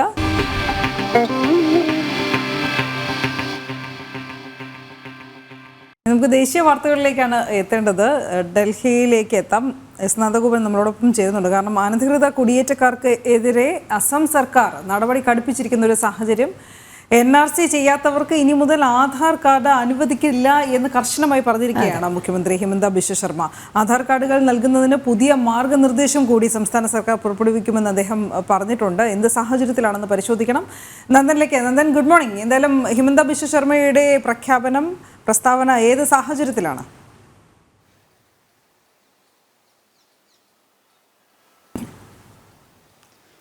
ഈ ദുബ്രി, ബാർപേട്ട, മോറിഗാവ് ഈ 3 ജില്ലകളിലും മുസ്ലിം ഭൂരിപക്ഷ ജില്ലകളാണ്. ഇവിടെ ഇപ്പോൾ വിതരണം ചെയ്തിരിക്കുന്ന ആധാർ കാർഡുകളുടെ എണ്ണം പരിശോധിച്ചാൽ അവിടത്തെ ജനസംഖ്യയേക്കാൾ ഉയർന്ന അളവിൽ, അതായത് 103 അല്ലെങ്കിൽ 101, 103, 105 എന്നിങ്ങനെ ശതമാന കണക്കിലേക്ക് ആണ് ആധാർ കാർഡുകളുടെ വിതരണം പരിശോധിച്ചാൽ കണ്ടെത്തിയിരിക്കുന്നത്. ഇത് കൃത്യമായി പരിശോധിക്കുമ്പോൾ ഇത് അനധികൃത കുടിയേറ്റക്കാരാണ് ഈ ആധാറിന് അപേക്ഷിച്ചിരിക്കുന്നത്, അവർക്കാണ് ആധാർ ലഭിച്ചിരിക്കുന്നതെന്ന് കണ്ടെത്തിയിരിക്കുകയാണ്. ഇതിൻ്റെ അടിസ്ഥാനത്തിലാണ് അസം സർക്കാർ ഈ NRCയുമായി ബന്ധപ്പെട്ടുള്ള കർശന നടപടികളിലേക്ക് നീങ്ങിയിരിക്കുന്നത്. അതായത് ഇനി മുതൽ, അതായത് ഒക്ടോബർ 1 മുതൽ ആധാർ കാർഡിന് അപേക്ഷിക്കണമെങ്കിൽ അവിടെ NRCയിൽ 2015 NRCയിൽ രജിസ്റ്റർ ചെയ്യണമായിരുന്നു. ആ 2015 NRCയിൽ രജിസ്റ്റർ ചെയ്ത നമ്പർ കൂടി ഉൾപ്പെടുത്തിയാൽ മാത്രമേ ആധാർ കാർഡ് ലഭ്യമാക്കുകയുള്ളൂ എന്നുള്ളതാണ് ആസാം സർക്കാർ വ്യക്തമാക്കിയിരിക്കുന്നത്. ഇത് ഈ ആധാർ കാർഡ് ഇഷ്യൂ ചെയ്യുന്നത് സെൻട്രൽ ഗവൺമെൻറ്, കേന്ദ്ര സർക്കാർ ആണെങ്കിൽ കൂടിയും അവിടെ ആസാമിൻ്റെ ഒരു പ്രത്യേകത കണക്കിലെടുത്ത് അല്ലെങ്കിൽ ഇത്തരം കുടിയേറ്റങ്ങളുടെ ഒരു കണക്ക് പരിശോധിച്ചുകൊണ്ട് അവിടുത്തെ ജില്ലാ കളക്ടർമാരുടെ നോൺ ഒബ്ജക്ഷൻ സർട്ടിഫിക്കറ്റ് കൂടി ഉൾപ്പെടുത്തിയാൽ മാത്രമേ ആധാർ കാർഡ് ലഭ്യമാക്കുകയുള്ളൂ. സ്റ്റാൻഡേർഡ് ഓഫ് പ്രൊസീജിയർ, ഒരു പുതിയ SOP ഇതിനു വേണ്ടി രൂപീകരിക്കുമെന്നുള്ളതാണ് ഇതിനോടകം തന്നെ ആസാം മുഖ്യമന്ത്രി ഹിമന്ത ബിശ്വ ശർമ്മ വ്യക്തമാക്കിയിരിക്കുന്നത്. നിലവിൽ ആസാമിലെ ഒരു അവസ്ഥ പരിശോധിച്ചാൽ ഏതാണ്ട് 26% മാത്രമാണ് മുസ്ലിം അവിടെ ജനസംഖ്യയുള്ളത്. അതേസമയം ബംഗ്ലാദേശിൽ നിന്നും, പ്രത്യേകിച്ച് ബംഗ്ലാദേശിൻ്റെ കിഴക്കൻ ഭാഗത്തു നിന്നും വലിയ രീതിയിലുള്ള കുടിയേറ്റങ്ങൾ ഈ അസമിലേക്ക് നടക്കുന്നു. അത് വലിയ പ്രശ്നങ്ങൾ സൃഷ്ടിച്ചിരിക്കുന്ന ഒരു സ്ഥിതിയാണ് ഇപ്പോൾ നിലനിൽക്കുന്നത്. അതായത് ഭാരതത്തിൻ്റെ പൗരന്മാർ അനുഭവിക്കേണ്ട രാഷ്ട്രത്തിൻ്റെ വിഭവങ്ങൾ മറ്റ് രാഷ്ട്രങ്ങളിൽ നിന്നും കുടിയേറി എത്തിയവർ അവർ അനുഭവിക്കുന്നു. മാത്രമല്ല അത് സർക്കാരിനെ അസ്ഥിരപ്പെടുത്തുവാൻ അത്തരം ജനസംഖ്യ അല്ലെങ്കിൽ ഈ കുടിയേറ്റക്കാരെ ഉപയോഗിക്കുന്നു എന്നുള്ളതാണ്. അതായത് അവിടെ സർക്കാരിനെ അട്ടിമറിക്കുവാനും സർക്കാരിൻ്റെ പദ്ധതികളെ അട്ടിമറിക്കുവാനും ഒക്കെ തന്നെ ഈ കുടിയേറ്റക്കാരെ ഉപയോഗിച്ചുകൊണ്ട് മറ്റ് ഇതര പ്രതിപക്ഷമടക്കമുള്ള രാഷ്ട്രീയ കക്ഷികൾ ശ്രമിക്കുന്നു എന്നുള്ളതാണ്. പ്രത്യേകിച്ച് ഇലക്ഷൻ വരുമ്പോൾ ഈ ആധാർ കാർഡുകൾ, ഇത്തരം വ്യാജ ആധാർ കാർഡുകൾ ഉപയോഗിച്ചുകൊണ്ട് വലിയ രീതിയിൽ ഏകപക്ഷീയമായി വോട്ടുകൾ ചെയ്യുന്നു, അല്ലെങ്കിൽ വോട്ട് ബാങ്ക്, മുസ്ലിം വോട്ട് ബാങ്ക് സൃഷ്ടിക്കുക എന്നുള്ള ലക്ഷ്യത്തോടു കൂടി തന്നെ ഇതര മറ്റ് രാഷ്ട്രീയ പാർട്ടികൾ, BJP ഇതര രാഷ്ട്രീയ പാർട്ടികൾ, അത് കോൺഗ്രസ് അടക്കമുള്ള കക്ഷികൾ അവിടെ അസമിലേക്ക് കുടിയേറ്റക്കാരെ പ്രോത്സാഹിപ്പിക്കുന്ന സാഹചര്യമാണ് നിലനിൽക്കുന്നത്. നമുക്കറിയാം വലിയ 1951 നിലവിൽ വന്ന നിയമമാണ് ഈ കുടിയേറ്റ നിയമം. അത് 2013 അത് പരിഷ്കരിച്ചു, അല്ലെങ്കിൽ അതിനകത്ത് മറ്റ് കൂട്ടിച്ചേർക്കലുകൾ ഉണ്ടായി. അതിനുശേഷവും ആസാം സർക്കാർ അത് നടപ്പാക്കാത്ത സാഹചര്യത്തിൽ സുപ്രീം കോടതിയുടെ ഇടപെടൽ ഉണ്ടായതിനെ തുടർന്നാണ് അവിടെ ഇതുമായി ബന്ധപ്പെട്ട അല്ലെങ്കിൽ കുടിയേറ്റക്കാരെ കൃത്യമായി കണ്ടെത്തുവാൻ വേണ്ടി NRC പൂർണ്ണമായും നടപ്പാക്കാൻ തീരുമാനിച്ചത്. പ്രത്യേകിച്ച് വലിയ രാഷ്ട്രീയ വിവാദങ്ങളൊക്കെ ഉണ്ടായപ്പോഴും അവിടെ ഒന്നും തന്നെ സർക്കാർ അല്ലെങ്കിൽ മുൻ സർക്കാരുകളൊന്നും തന്നെ ഇടപെടാൻ തയ്യാറായില്ല. ഒടുവിൽ സുപ്രീം കോടതിക്ക് ഈ അവസ്ഥ കൃത്യമായി തന്നെ ബോധ്യപ്പെട്ടു. അതായത് വലിയ രീതിയിൽ ആസാമിലേക്ക് ബംഗ്ലാദേശികൾ കുടിയേറുന്നു എന്നുള്ളത് സുപ്രീം കോടതിക്ക് പോലും ബോധ്യപ്പെട്ടതിൻ്റെ അടിസ്ഥാനത്തിലാണ് 2013 സുപ്രീം കോടതി കർശന നിർദ്ദേശം ഈ NRC നടപ്പാക്കണമെന്നുള്ളത് നൽകിയത്. അതിനുശേഷം 2019 വീണ്ടും ഊർജിതമായി ഈ NRCയിലേക്കുള്ള നടപടിയിലേക്ക്, അതായത് ഹിമന്ത ബിശ്വ ശർമ്മ സർക്കാർ അധികാരമേറ്റതിൽ പിന്നെയാണ് ഈ NRCയുമായി ബന്ധപ്പെട്ട നടപടികൾ ഊർജിതമാക്കിയത്. അതിനുശേഷം വലിയ തോതിൽ ഈ കുടിയേറ്റ അല്ലെങ്കിൽ ഇത്തരം ആൾക്കാർ ഭാരതത്തിലേക്ക് കടന്നുകൂടിയതായി കണ്ടെത്തിയിട്ടുണ്ട്. നിലവിൽ 2011 ഒരു സെൻസസ് പ്രകാരം 3.3 കോടി ജനങ്ങളാണ് ഇപ്പോൾ ഈ NRCയിൽ രജിസ്റ്റർ ചെയ്തിരിക്കുന്നത്. ഇതിന് പുറമെ ഏതാണ്ട് 1 കോടിയിലധികം ജനങ്ങൾ ഇപ്പോഴും അവിടെ കുടിയേറ്റക്കാരായി കഴിയുന്നു എന്നുള്ളതാണ്. അതായത് അവർക്ക് NRCയിലേക്ക് അപേക്ഷിക്കാൻ പോലും കഴിയാത്ത സാഹചര്യമാണ്.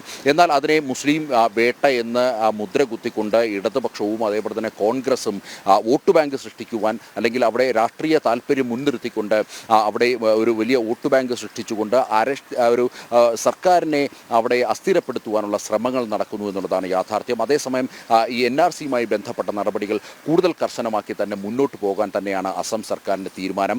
പ്രത്യേകിച്ച് ഈ 3 ജില്ലകളിൽ, ആ 3 ജില്ലകൾ മുസ്ലിം ഭൂരിപക്ഷ ജില്ലകളാണ്. ഈ 3 ജില്ലകളിൽ അവിടെ വിതരണം ചെയ്തിരിക്കുന്ന ആധാർ കാർഡുകളുടെ എണ്ണം പരിശോധിച്ചാൽ അവിടുത്തെ ജനസംഖ്യയുമായി അതിൽ ഉയർന്ന അളവിലേക്കാണ് അത് എത്തിയിരിക്കുന്നത്. കൃത്യമായി തന്നെ കണ്ടെത്തിയിരിക്കുന്നു അത് ഇത്തരം അനധികൃതമായിട്ട് സമ്പാദിച്ച ആധാർ കാർഡുകളാണ്. മാത്രമല്ല ബംഗ്ലാദേശികൾ വ്യാപകമായി ഈ ഭാരതത്തിലേക്ക് എത്തിയ, അസമിലേക്ക് എത്തിയ ബംഗ്ലാദേശികൾ വ്യാജമായി നിർമ്മിച്ചതും അല്ലെങ്കിൽ മറ്റു തരത്തിൽ സംഘടിപ്പിച്ച ആധാർ കാർഡുകളാണ്. ഈ ആധാർ കാർഡുകൾ സ്വാഭാവികമായി ഉപയോഗിച്ച് വോട്ടിംഗ് പ്രക്രിയയിലേക്ക് കടക്കുമ്പോൾ അവിടെ മുസ്ലിം ഭൂരിപക്ഷ മേഖലയിൽ അവർക്ക് വലിയ സ്വാധീനമുണ്ടാകുകയും അല്ലെങ്കിൽ ഏകപക്ഷീയമായി മുസ്ലിം സ്ഥാനാർത്ഥികൾ മാത്രം ജയിക്കുവാൻ ഇടവരുന്ന ഒരു സാഹചര്യം ഉണ്ടാകും.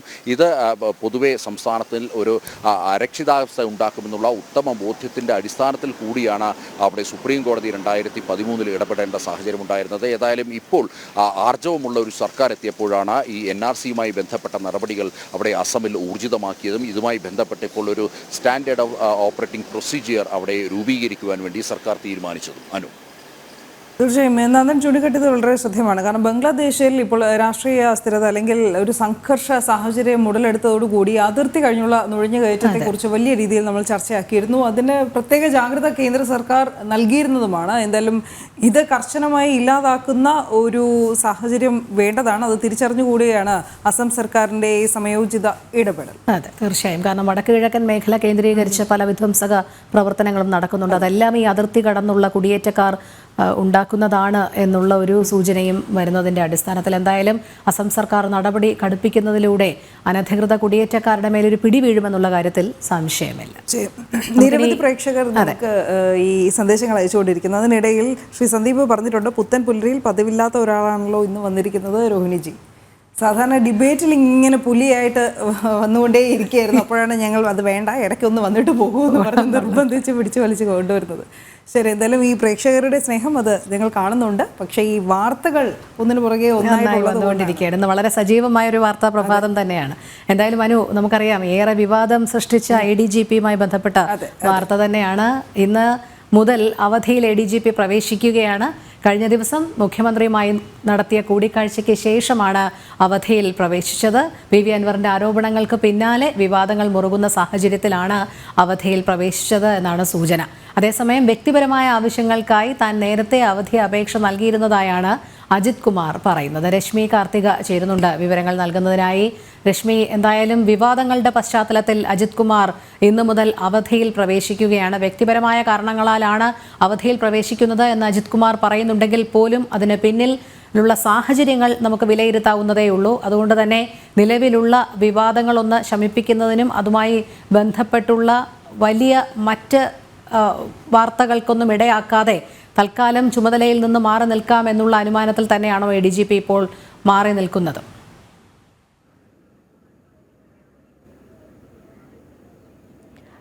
അങ്ങനെ തന്നെയാണ്. കാരണം ഈ വലിയ രീതിയിലുള്ള വിമർശനങ്ങൾ പല തലങ്ങളിൽ നിന്നും ADGP MR അജിത് കുമാറിനെതിരെ ഉയരുന്നുണ്ട്. ADGPയെ സംരക്ഷിക്കുന്ന ഒരു നിലപാട് മുഖ്യമന്ത്രി സ്വീകരിക്കുന്നു എന്നും വളരെ വ്യക്തമായിട്ടുള്ള കാര്യമാണ്. ഈ സാഹചര്യത്തിലാണ് ഈ വിവാദങ്ങളൊന്ന് ശമിപ്പിക്കുക എന്ന് ലക്ഷ്യം വെച്ചുകൊണ്ട് താൽക്കാലികമായി ഇപ്പോൾ ഒരു അവധിയിലേക്ക് ADGP MR അജിത് കുമാർ, ക്രമസമാധാന ചുമതലയുള്ള ADGP MR അജിത് കുമാർ ഇപ്പോൾ താൽക്കാലികമായ അവധിയിൽ പ്രവേശിച്ചിരിക്കുന്നത്. കഴിഞ്ഞ ദിവസം ഒരു കൂടിക്കാഴ്ച നടത്തിയിരുന്നു മുഖ്യമന്ത്രി പിണറായി വിജയനുമായി. ഈ ഒരു കൂടിക്കാഴ്ചയുടെ അടിസ്ഥാനത്തിലാണ് അവധിയിൽ പ്രവേശിച്ചത് എന്നുള്ളതാണ് അറിയാൻ കഴിയുന്ന ഒരു കാര്യം. പക്ഷേ MR അജിത് കുമാറിന്റെ ഭാഗത്തു നിന്നുള്ളൊരു വിശദീകരണം, താൻ നേരത്തെ തന്നെ ഇത്തരത്തിൽ അവധി അപേക്ഷ നൽകിയിരുന്നു. അതിന്റെ ഭാഗമായി നേരത്തെ നൽകിയിരുന്നതാണ്, മുൻകൂട്ടി നൽകിയിരുന്നതാണ്. അതിന്റെ ഭാഗമായിട്ടാണ് അവധിയിൽ പ്രവേശിക്കുന്നത് എന്നുള്ളതാണ് ADGP പറയുന്ന ഒരു കാര്യം. പക്ഷേ നമുക്കറിയാം നിലവിൽ ഉയർന്നു വരുന്ന വിവാദങ്ങൾ, ADGPക്കെതിരെ ഗുരുതരമായിട്ടുള്ള ആരോപണങ്ങളാണ് PV അൻവർ MLAയുടെ ഭാഗത്തു നിന്നും ഉണ്ടായത്. അതിനുശേഷം ഇത്തരത്തിൽ ക്രമസമാധാന ചുമതലയിൽ നിന്നും ADGPയെ മാറ്റി നിർത്തും എന്നുള്ള കാര്യമൊക്കെ തന്നെ അത്തരത്തിലുള്ള വാർത്തകൾ വളരെ സജീവമായിരുന്നു. അന്വേഷണ സംഘത്തെ രൂപീകരിക്കുമെന്നൊക്കെ പറഞ്ഞിരുന്നു. പക്ഷേ ADGPയെ സംരക്ഷിക്കുന്ന ഒരു നിലപാടിലേക്കാണ് മുഖ്യമന്ത്രി ഒടുവിൽ എത്തിയത്. സംസ്ഥാന പോലീസ് മേധാവിയുടെ നേതൃത്വത്തിൽ ഒരു സംഘത്തെ രൂപീകരിച്ചു എന്നുള്ളതല്ലാതെ, അതായത് അതിൽ സംസ്ഥാന പോലീസ് മേധാവി ഉണ്ട് എന്നുള്ളതല്ലാതെ മറ്റൊരു തരത്തിലും ക്രമസമാധാന ചുമതലയിൽ നിന്നുൾപ്പെടെ മാറ്റി നിർത്താതെയുള്ള ഒരു അന്വേഷണമാണ് നിലവിൽ പുരോഗമിച്ചുകൊണ്ടിരിക്കുന്നത്. അതുകൊണ്ട് തന്നെ ഇത് എത്ര കാര്യക്ഷമമായിട്ടൊരു അന്വേഷണം ഇക്കാര്യത്തിൽ ഉണ്ടാകുമെന്നുള്ള സംശയമൊക്കെ തന്നെ നിലനിൽക്കുന്നുണ്ട്. നേരത്തെ സംസ്ഥാന പോലീസ് മേധാവിയൊക്കെ മുഖ്യമന്ത്രിയുമായുള്ള കൂടിക്കാഴ്ചയിൽ ചൂണ്ടിക്കാണിച്ചിരുന്നു, സ്വതന്ത്രമായ ഒരു അന്വേഷണം നടക്കണം എന്നുണ്ടെങ്കിൽ ADGP സ്ഥാനത്ത് നിന്ന് ഈ ക്രമസമാധാന ചുമതലയിൽ നിന്ന് ADGP MR അജിത് കുമാറിനെ മാറ്റി നിർത്തിക്കൊണ്ടുള്ള ഒരു അന്വേഷണമാണ് വേണ്ടത് എന്നുള്ളതാണ്. പക്ഷെ അത്തരത്തിലുള്ള യാതൊരു നടപടികളിലേക്കും കടക്കാതെ ADGPയെ സംരക്ഷിച്ചുകൊണ്ടുള്ള ഒരു നിലപാട് തന്നെയാണ് സർക്കാർ കൈക്കൊണ്ടിരിക്കുന്നത്. കൂടുതൽ അന്വേഷണങ്ങളിലേക്ക് കടക്കുകയാണെങ്കിൽ അതൊരു പക്ഷേ അവസാനം എത്തി നിൽക്കുന്നത് മുഖ്യമന്ത്രിയിലേക്കാകുമെന്നുള്ള ഉറപ്പുള്ളത് കൊണ്ട് തന്നെ ആകാം അത്തരത്തിലുള്ള ഒരു സംരക്ഷണ കവചം സർക്കാർ തീർത്തത് എന്നുള്ളത് വളരെ വ്യക്തമാണ്. ഏതായാലും വലിയ രീതിയിൽ വിമർശനങ്ങളും വിവാദങ്ങളുമൊക്കെ ചർച്ചയാകുന്നതിനിടയിലാണ് ഇപ്പോൾ താൽക്കാലികമായി ADGP MR അജിത് കുമാർ അവധിയിൽ പ്രവേശിച്ചിരിക്കുന്നത്. രോഹിൻ. ശരി, തീർച്ചയായും. പക്ഷേ ഈ വിവാദങ്ങൾ ഇങ്ങനെ കൊഴുക്കുമ്പോഴും ഈ MR അജിത് കുമാർ പറയുന്നുണ്ട് അദ്ദേഹം നേരത്തെ തന്നെ സ്വകാര്യ ആവശ്യത്തിനായിട്ട് ആണ് ഈ അവധി അപേക്ഷ നൽകിയിരുന്നതെന്ന്. പക്ഷേ വിവാദങ്ങൾക്ക് തുടക്കം മുതൽ തന്നെ തനിക്കെതിരെയുള്ള അന്വേഷണം പോലും എങ്ങോട്ട് കൊണ്ടുപോകണമെന്ന് അദ്ദേഹം തന്നെ ഒരു നിലപാടെടുക്കുന്നു അല്ലെങ്കിൽ തീരുമാനം എടുക്കുന്നു എന്നുള്ളൊരു ആക്ഷേപം ഉയരുന്നുണ്ട്. പലവിധ വാർത്തകളും അതിനെ സാധൂകരിക്കുന്നുമുണ്ട്. എന്തായാലും വലിയ വിവാദങ്ങളിലേക്ക് വീണ്ടും കടക്കുകയാണ് എന്ന് വേണം മനസ്സിലാക്കാൻ. തീർച്ചയായും. കാരണം വിവാദങ്ങളുടെ പശ്ചാത്തലത്തിൽ തന്നെ നമുക്കറിയാം ഉയർന്നത് DGPയുടെ നേതൃത്വത്തിലാണ് അന്വേഷണം എന്നതിനാൽ പോലും ക്രമസമാധാന ചുമതല ADGP തന്നെയാണ് വഹിച്ചിരുന്നത്. അതുകൊണ്ട് അതിന് താഴെയുള്ള ഉദ്യോഗസ്ഥർ നടത്തുന്ന അന്വേഷണത്തെ ഒരുപക്ഷെ അദ്ദേഹത്തിന് സ്വാധീനിക്കാൻ കഴിയും, അട്ടിമറിക്കാൻ കഴിയും. അതുകൊണ്ട് എന്തായാലും നിലവിൽ ചുമതലയിൽ നിന്ന് വിട്ടു നിൽക്കുന്നത് തന്നെയാണ് അഭികാമ്യം. എന്തായാലും മാറ്റി നിർത്തുന്നതല്ല, സ്വയം മാറി നിൽക്കുന്നതാണ്. അത് സ്വകാര്യ കാരണങ്ങൾ പറഞ്ഞ്. ശരി, നമുക്ക് വീണ്ടും ഗുരുവായൂരിൽ നിന്നുള്ള വിശേഷങ്ങളിലേക്ക് എത്താം. കാരണം നമ്മളിന്ന് പുത്തൻപിള്ളി ആരംഭിച്ചതും അവിടെ നിന്നുള്ള വിശേഷമാണ്. കാരണം വലിയ കല്യാണ മേളം നടക്കുകയാണ്, റെക്കോർഡ് കല്യാണങ്ങൾ. എങ്ങനെയായിരിക്കും ഇപ്പോഴുള്ള കാഴ്ചകൾ എന്ന് അറിയണ്ടേ? നേരെ മിഥുൻ മുരളിയിലേക്ക് പോവാം. മിഥുൻ, ഇങ്ങനെ നേരത്തെ പറഞ്ഞിരുന്നു മിഥുൻ ഈ വധുവരന്മാരെ തട്ടിയും മുട്ടിയിട്ടും നടക്കാനൊന്നും വയ്യാന്ന്. എന്തായി?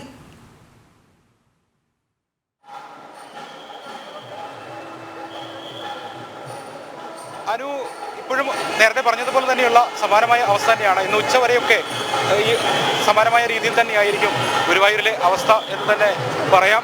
ഇപ്പോൾ വിവാഹങ്ങൾ മണ്ഡപങ്ങളിൽ പുരോഗമിച്ചുകൊണ്ടിരിക്കുകയാണ്. ഏകദേശം 150-ന് മുകളിൽ വിവാഹങ്ങൾ ഇതിനോടകം തന്നെ പൂർത്തിയായിട്ടുണ്ടെന്നാണ് മനസ്സിലാക്കാൻ കഴിയുന്നത്. അധിക സമയം ചിലവാക്കാതെ തന്നെ ചടങ്ങുകൾ പൂർത്തിയാക്കി വളരെ വേഗത്തിൽ തന്നെ വധുവരന്മാരും സംഘവും ഈ ഭാഗത്തു നിന്നും കല്യാണ മണ്ഡപത്തിൽ നിന്നും പുറത്തേക്ക് പോയിക്കൊണ്ടിരിക്കുകയാണ്. ഇപ്പോൾ അടുത്ത സംഘത്തെ ഓരോ സംഘങ്ങളായി ടോക്കൺ നമ്പർ അനുസരിച്ച് ഇവിടേക്ക് കടത്തിവിട്ടുകൊണ്ടും ഇരിക്കുകയാണ്. 160-ന് മുകളിൽ വിവാഹങ്ങൾ, 365 വിവാഹങ്ങൾ ഇന്ന് നടക്കുന്നുണ്ട് എന്നുള്ള കണക്കാണ് ഒടുവിൽ ലഭിക്കുന്നത്. 354 വിവാഹങ്ങളെന്നായിരുന്നു ഇന്നലെ വൈകിട്ട് വരെ ലഭിച്ചിരിക്കുന്ന കണക്കുകൾ പ്രകാരം ദിവസം കൂടി നിന്ന് ലഭിച്ചിരിക്കുന്നത്. ഏറ്റവും പുതിയതായി 370-നടുത്ത് വിവാഹങ്ങൾ ഇന്ന് നടക്കും എന്നുള്ള കണക്കും ലഭിക്കുന്നുണ്ട്. എന്തായാലും അത്രയും വിവാഹങ്ങൾ വളരെ വേഗത്തിൽ തന്നെ പൂർത്തിയാക്കി കൂടുതൽ ആളുകൾക്ക് സജ്ജീകരണങ്ങളെല്ലാം പൂർത്തിയാക്കി ഇവിടേക്ക് മണ്ഡപത്തിലേക്ക് കടത്തിവിട്ടുകൊണ്ടിരിക്കുന്നു. ഓരോ ഘട്ടത്തിലും ഈ 6 കന്യാപൂർണ്ണ മണ്ഡപത്തിലെയും വിവാഹങ്ങൾ പൂർത്തിയാകുന്നതിന് ക്രമത്തിലാണ് മേൽപ്പത്തൂർ ഓഡിറ്റോറിയത്തിൽ കാത്തിരിക്കുന്ന വധുവരന്മാരെ ഈ ഭാഗത്തേക്ക് കല്യാണ മണ്ഡപത്തിലേക്ക് കടത്തിവിട്ടുകൊണ്ടിരിക്കുന്നത്. 24 പേര്, 20 കുടുംബങ്ങളും 4 ഫോട്ടോഗ്രാഫർമാരും അടങ്ങുന്ന സംഘത്തിനാണ് ഈ കല്യാണ മണ്ഡപത്തിലേക്ക് പ്രവേശനമുള്ളത്. അതുകൊണ്ട് തന്നെ അവിടെ കാത്തിരിക്കുന്ന വലിയ ഒരു കൂട്ടമുണ്ട്, ആളുകളുണ്ട്. പകുതിയിൽ അധികം ആളുകളുടെ വിവാഹങ്ങൾ ഇനിയും നടക്കാനുണ്ട്. അതുകൊണ്ട് വലിയ ആൾക്കൂട്ടം അവിടെ മേൽപ്പത്തൂർ ഓഡിറ്റോറിയത്തിൻ്റെ സമീപത്തെ ഭാഗത്ത് ടോക്കൺ ക്രമമനുസരിച്ച് ഇവിടേക്ക് കടന്നു വരുന്നതിന് വേണ്ടിയുള്ള കാത്തിരിപ്പുണ്ട്. ഒപ്പം കല്യാണ മണ്ഡപത്തിൽ വിവാഹങ്ങൾ പുരോഗമിച്ചുകൊണ്ടിരിക്കുന്നു. അവർ വിവാഹം പൂർത്തിയാക്കി ഭഗവാനെ തൊഴുത് തിരികെ പുറത്തേക്ക് ഇറങ്ങി പിന്നീട് ഫോട്ടോഷൂട്ടും മറ്റു കാര്യങ്ങളുമൊക്കെ ആയിട്ട് മുന്നോട്ട് പോവുകയും ചെയ്യും. എന്തായാലും വളരെ മനോഹരമായി തന്നെ വളരെ സന്തോഷത്തിൻ്റെ ദിവസമായി ഇന്ന് ചിങ്ങമാസത്തിലെ അവസാനത്തെ ഞായറാഴ്ചയായ ഇന്ന് ചോതി നക്ഷത്ര ദിവസമായ ഇന്ന് വിവാഹങ്ങളെല്ലാം പുരോഗമിച്ചുകൊണ്ടിരിക്കുന്നു. ഭഗവാനെ തൊഴുന്നതിന് വേണ്ടി പോകുന്ന നവവധുവരന്മാരുണ്ട്. എവിടെ നിന്നാണ് വരുന്നത്? ഞങ്ങൾ ചേലക്കര. വധുവരന്മാരൊക്കെ ആ ഭഗവാനെ തൊഴുന്നതിനും വിവാഹം കഴിഞ്ഞതിന് ശേഷം താലികെട്ട് കഴിഞ്ഞതിന് ശേഷമുള്ള ചടങ്ങുകളും ഒക്കെ കാര്യമായി മുന്നോട്ട് നിൽക്കുന്നതിനുള്ള തിടുക്കത്തിലാണ്, ആ തന്ത്രപ്പാടിലാണ്. അതുകൊണ്ട് പ്രതികരണങ്ങളൊക്കെ അവരോട് തേടേണ്ടതുണ്ട്. അതിനുള്ള ഒരു സൗകര്യവും നമുക്ക് ലഭ്യമാകുന്നില്ല. വളരെ വേഗത്തിൽ തന്നെ തൊഴുത് പുറത്തേക്ക് അവരെ ഇറക്കി വിട്ടുകൊണ്ടിരിക്കുകയാണ്. ആ വലിയൊരു തിരക്ക് ക്രമീകരിക്കുന്നതിൻ്റെ ഭാഗമായിട്ട്. എവിടെ നിന്നാണ് വരുന്നത്? ചേലക്കര. എത്ര നാൾ മുമ്പാണ് ബുക്ക്? അത്തരത്തിലുള്ള വളരെ വേഗത്തിൽ തന്നെ അധികം സമയം ഇവിടെ ചെലവഴിക്കാതെ തന്നെ കല്യാണ മണ്ഡപത്തിലും പരിസര ഭാഗങ്ങളിലുമെല്ലാം അധിക സമയം ചെലവഴിപ്പിക്കാതെ തന്നെ അവരെ പുറത്തേക്ക് തീർച്ചയായും അവിടുത്തെ ഒരു തിരക്ക് നമ്മൾ മനസ്സിലാക്കുന്നു. കാരണം പ്രതികരിക്കാൻ പോലും അവർക്ക് ഒരുപക്ഷെ സമയമുണ്ടാവില്ല. ഇങ്ങനെ വേഗത്തിൽ മാറ്റി അടുത്ത സംഘത്തെ വരവേൽക്കേണ്ടതുണ്ട്. അങ്ങനെ 6 കല്യാണ മണ്ഡപങ്ങളിലായി തകൃതിയിൽ ഇന്ന് വിവാഹ മേളങ്ങൾ കൊഴുപ്പിക്കുകയാണ് അല്ലെങ്കിൽ കൊഴുക്കുകയാണ് ഗുരുവായൂരിൽ നിന്നുള്ള തത്സമയ ദൃശ്യങ്ങളാണ് നമ്മൾ കണ്ടുകൊണ്ടിരിക്കുന്നത്.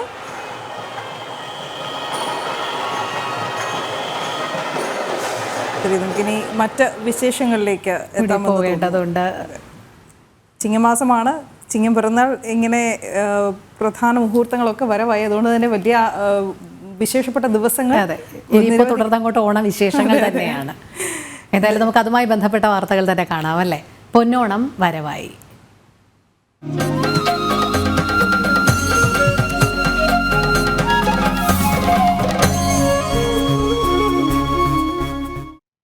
നമ്മുടെ തിരുവനന്തപുരത്ത് നിന്നുള്ള ശാലിനി തയ്യാറാക്കിയ റിപ്പോർട്ടിലേക്കാണ്. കാരണം ഓണവിപണി കാഴ്ചയാണ് ശാലിനി നമുക്കായി ഒരുക്കിയിരിക്കുന്നത്.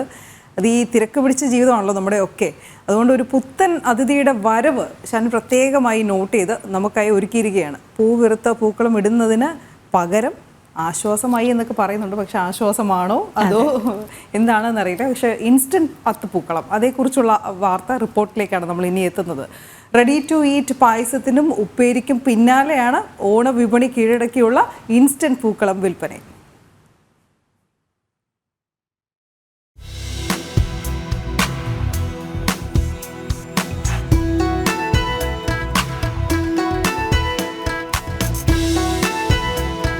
ഓണാഘോഷം തകൃതിയായി ആരംഭിച്ചിരിക്കുകയാണ്.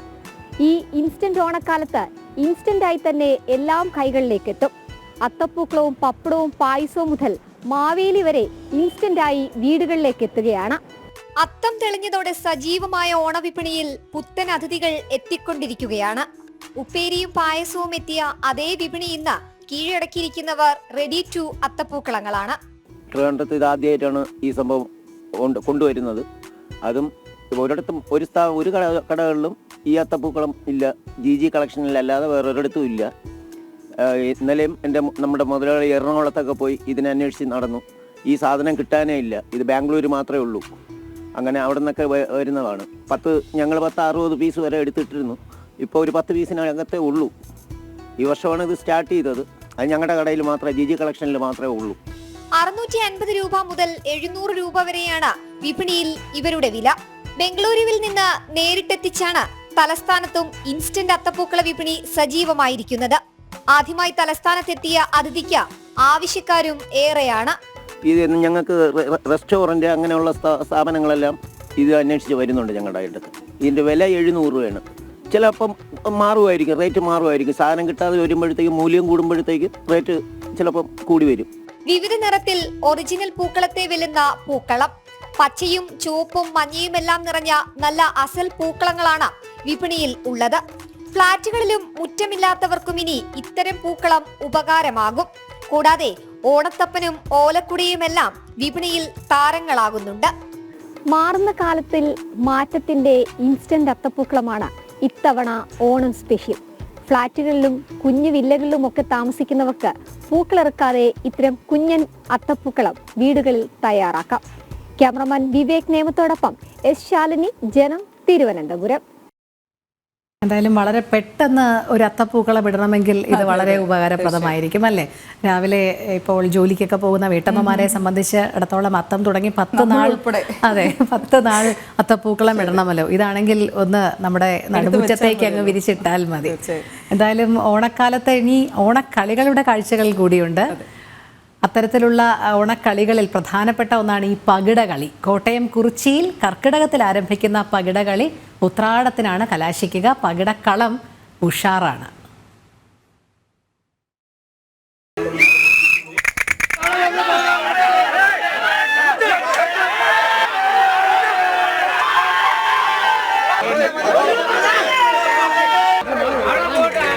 ഓണക്കാലമായാൽ ഓരോ നാടിനും ഓരോ താളമായിരിക്കും. ചില നാടിന് വള്ളംകളിയുടെ വാശിയും വള്ളംകളിയുടെ താളവും വായ്ത്താരികളുമായിരിക്കും. ചില നാടിനാകട്ടെ പുലികളിയുടെ മണിക്കിലുക്കമായിരിക്കും. പക്ഷേ കുറിച്ചിക്ക് പകിടകളിയുടെ താളമാണ്.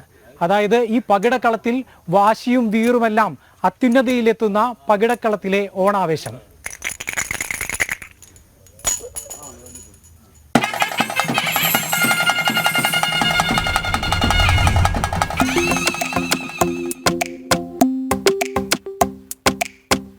പകിടകളി മത്സരത്തിൽ ഒരു ടീമിൽ 2 പേര് വെച്ച് 4 കളിക്കാരാണ് പകിടകളി മത്സരത്തിൽ പങ്കെടുക്കുന്നത്.